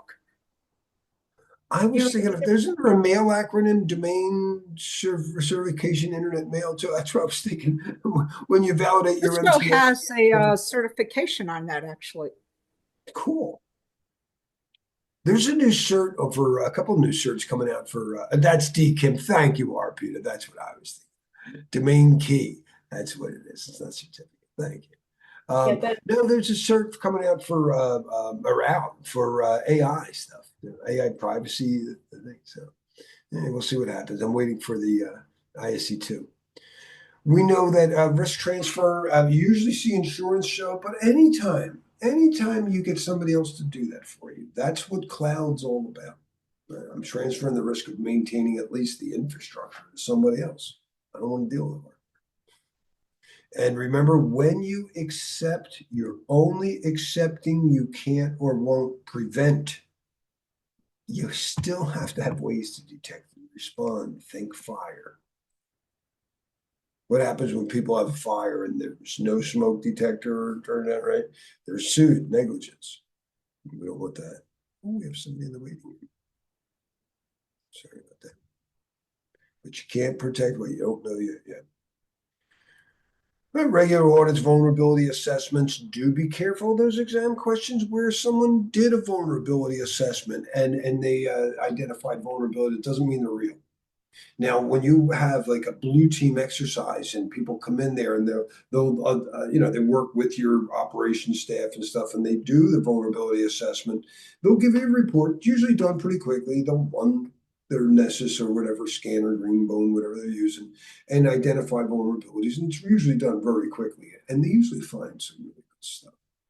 But it's not necessarily true. Penetration testing is considered in many cases vulnerability validation. Let's see if that really could happen based on our external controls and the way our response team works. So pen testing is, for many people, the responsible follow-up of vulnerability assessment. I personally am not a huge fan of penetration testing. I think it's important, but not everywhere. And if you want to have fun, I won't go down it, but check to see something that's on a test. We do need to know about how SOC reports work. SOC reports and PCI audits, either one. Check to see if a pen test is required and see if you can get a straight answer. I find most people don't really know. Now, my wife is required originally, she was told they had to have a yearly penetration test, red team exercise. These colors show up on the exam. So vulnerability assessment, I said, was a blue team. Penetration test by a red team. I've worked with a lot of military guys. They do all kinds of crazy stuff. And it sometimes ends with a gun pointing at a guy's throat. You're supposed to be here to freeze. Hey, if you reach in my top pocket, you'll see I'm doing a test. It's a bit much for the average company. So people backed off on it. And they now call them purple team exercises. You don't have to do a full red team exercise in the CISSP. Don't expect it. A purple team is somewhere in the middle. So for my wife's company, a purple team just means they don't try to break in from outside from any IP address. They show up on site and they have a VLAN that's quarantined, kind of like a guest VLAN. So they have to do it from there. That's part of it. So that beats a lot of it. Didn't have to break through any perimeter controls and stuff. But the goal is to really, I like to think of it as in martial arts. How do I know if your IDS works if you yourself don't fire attacks at it and see if it detected it? I need to see it work. What would you do if a guy did this, Greenie? That's my nickname when I was growing up. Greenie. My friends still call me. Hey, Greenie, you still in that karate stuff from one day? Continuous monitoring is so important on the test. No matter what you do, you're going to continuously monitor for changes. It's just same. We talked about the KPI. Do know that a lot of reporting stuff works down low. So you're a controller. You just monitor the KPIs and KRIs there. And it keeps generating a bunch of yellows. It's not a red alert. Yes.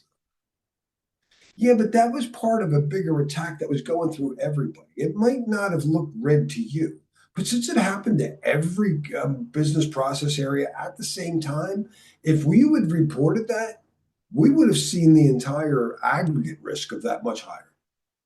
So it is important that we report up and then that gets aggregated for aggregate risk.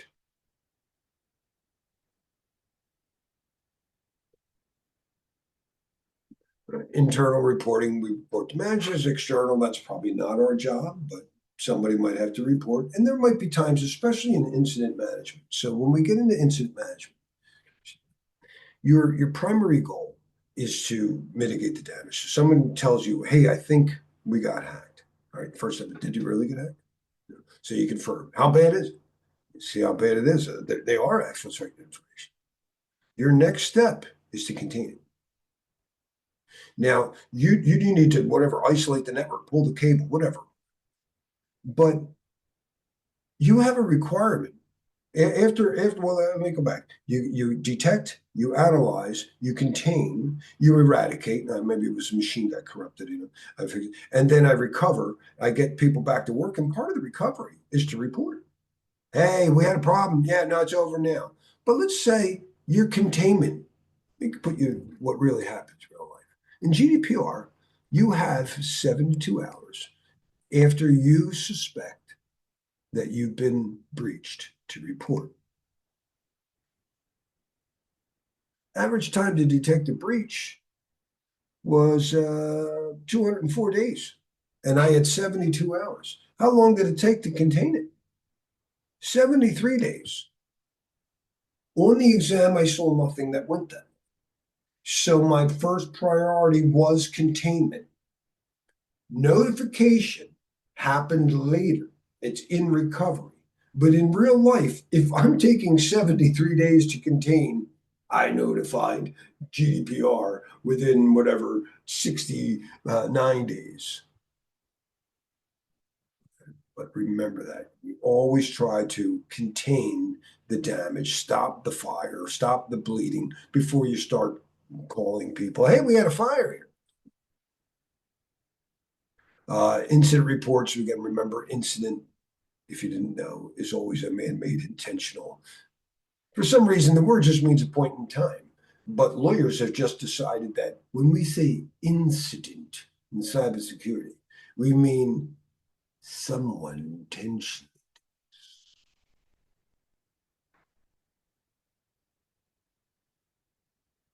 And a continuous improvement. We never get right. We just get better. We get better. That. Same thing, framework, nothing new. I did tell you to expect it. The reason I kept it in here is because I want you to be able to immediately reference the content outline and go to it. I think it really helps students if my material matches the content outline, even when it's redundant.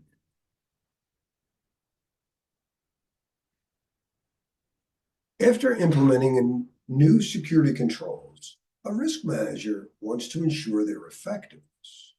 Which sequence of activities would be most appropriate?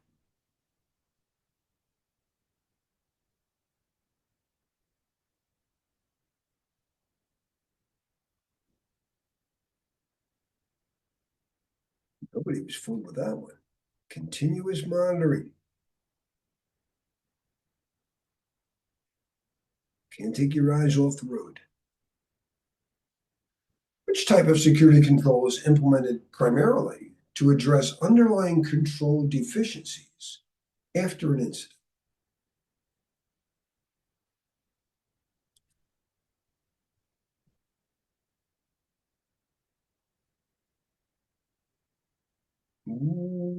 Yeah. Recover the asset, correct the control.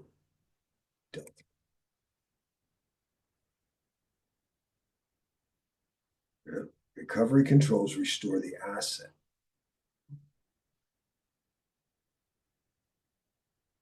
Somebody just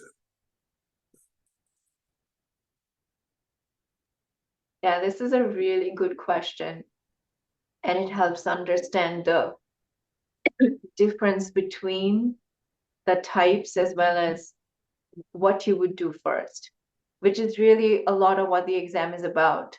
You have a number of options. What do you do first? What is the most important? Where are you in the life cycle? And what is your next step? Like for me, I felt like the exam was mostly about combinations of these type of questions where you have to understand where you are in the cycle and you need to figure out what you need to do next. And that is I the can't most agree. So many things, any scenario, you had to know where in a cycle you were before you could possibly. And a lot of times it was really tricky. It's like you knew you detected a problem and you had to read, wait a minute, have they confirmed yet that any data breach happened? So sometimes even like they confirmed that systems, vulnerable systems, are in use or whatever. They confirmed that some of the your servers are part of the vulnerable system that have been unpatched. Doesn't mean, or even it shows an attacker was probing them. Doesn't mean any data was exfiltrated. So we have to be careful. Don't jump to conclusions. The company is preparing its quarterly risk report to the board of directors. Which components should be included in the report to provide the most valuable executive level insights?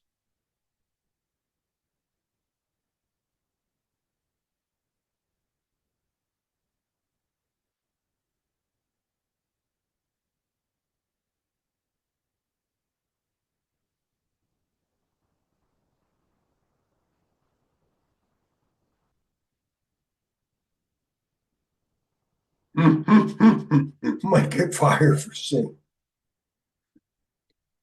Kim, I think you're on to it there. I didn't mind the system uptime statistics, but detailed patch records? Wait, you're saying that somebody came in here 6:30 in the morning on a Sunday to update the server patch? Fascinating. Yeah, no, it's Brock.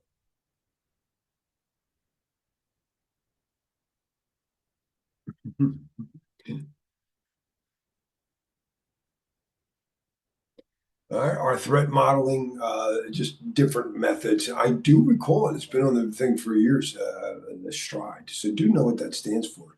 Dread, pasta, we'll look at it real quick. But this is really, and a lot of it is in architecture too. So we'll see some of this in architecture.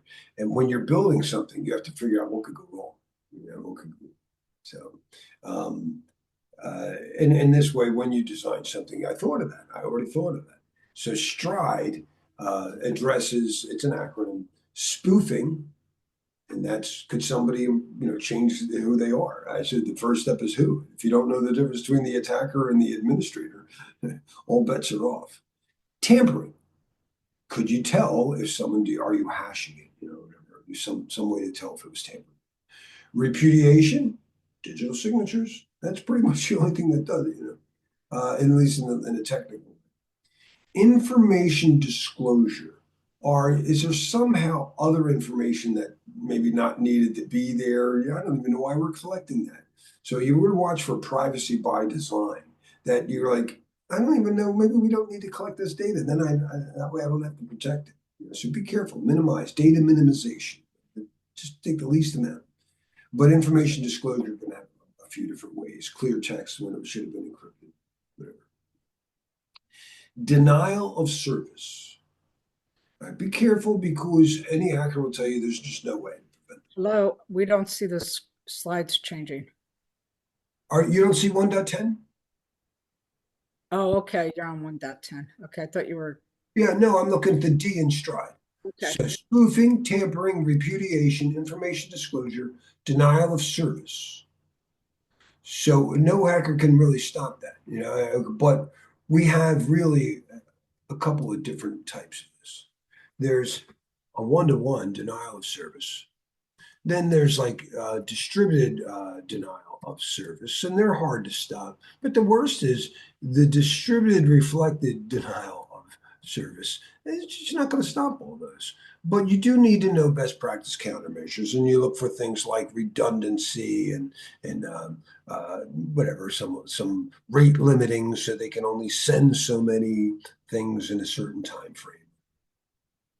And then E is elevation or escalation of privileges. So could they come in as whatever the guest account, but somehow grab admin? Yeah, we'll look at some of the other ones, but not worry too much about it. Unless you ask me. Trake and Vast in the outline, I don't recall them. Those are methodologies?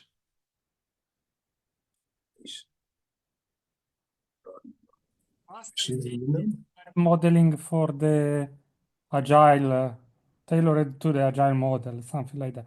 I think I read in the study guide, but I'm not sure where I pick up. I only remember these. So we went over this. Dread model, you assess what could go wrong, how bad is it? And reproducibility, I do remember this time, or maybe it was in practice exam, how realistic is the threat? Oh, I know why it was, because someone, they could crack a TPM key, not the private key, but the TPM on your machine. Let me see something. On a evil maid attack, TPM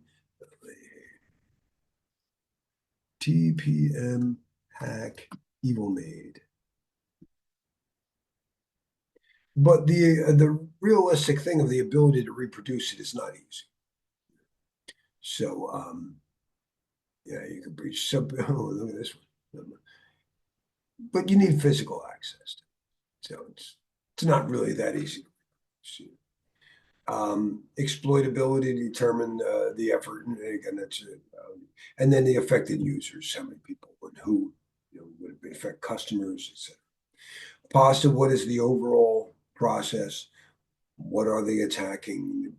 Vectors, we can simulate it, yada, yada, yada. The big deal.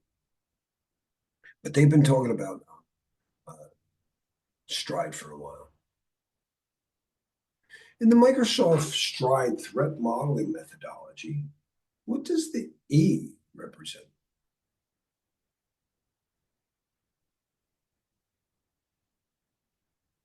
Elevation of privileges.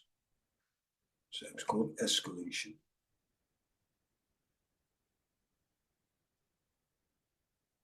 The security architect is starting a threat modeling exercise for a new cloud-based payment processing system. Which is the first step they should take?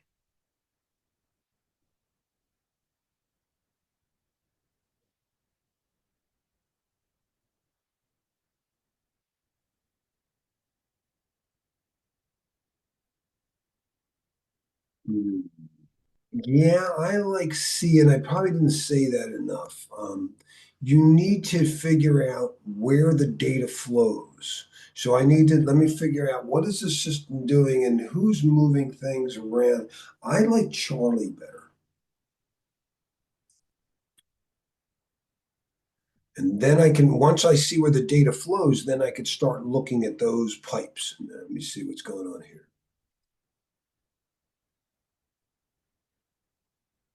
And it's back to your point, Maria. You can't protect something you didn't know. Is that right out of MITRE? Yeah, so you would just build it out for your infrastructure in anticipation of what can happen, right? Mm-hmm. So, I mean, I think it really goes to your point that you've made a couple times here, that how can you protect something you don't understand? So this helps you understand how things work, and then you can figure out, then so we need to put controls here, here, and here.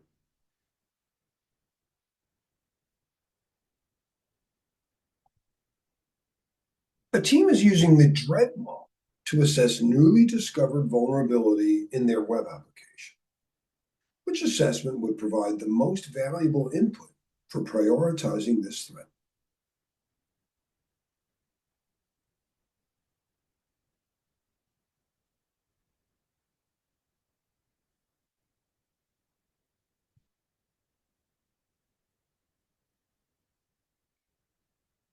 There you go. Exploitability and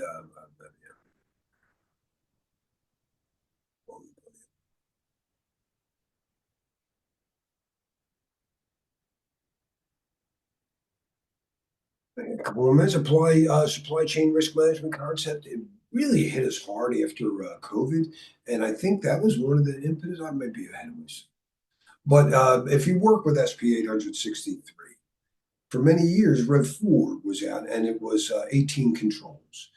Rev 5 came out. I think it was 2021, 22, and it added in supply chain and the PII controls. But supply chain is important. It doesn't matter if your printer can do all this if it doesn't have any paper. And so much of our supplies are APIs and other things. I mean, even electricity, water.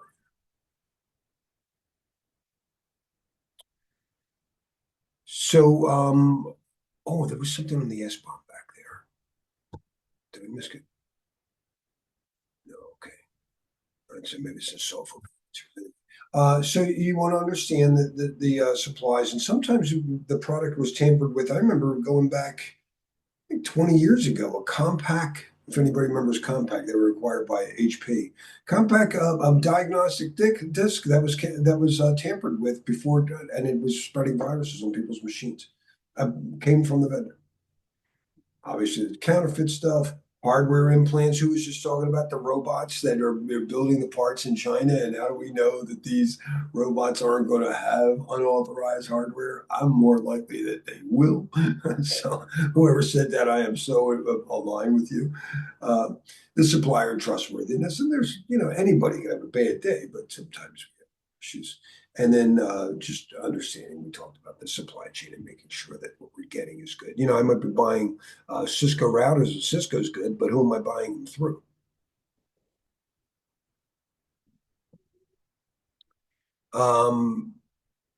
This might be a little deep to just fit at the end of the day. Yeah, I'm going to pause here. I'm sorry, but just the Silicon Bill of Trust, because I'm really into every Silicon Bill of Trust. I'm really into this. I'm sorry, I'm a big fan of my FIDO2 keys, and it relates a lot to PKI and why I hate everybody's blockchain wallet and crypto wallet. So let's save it. I'm gonna pause the recording. I'll stick around and for any questions. Pause.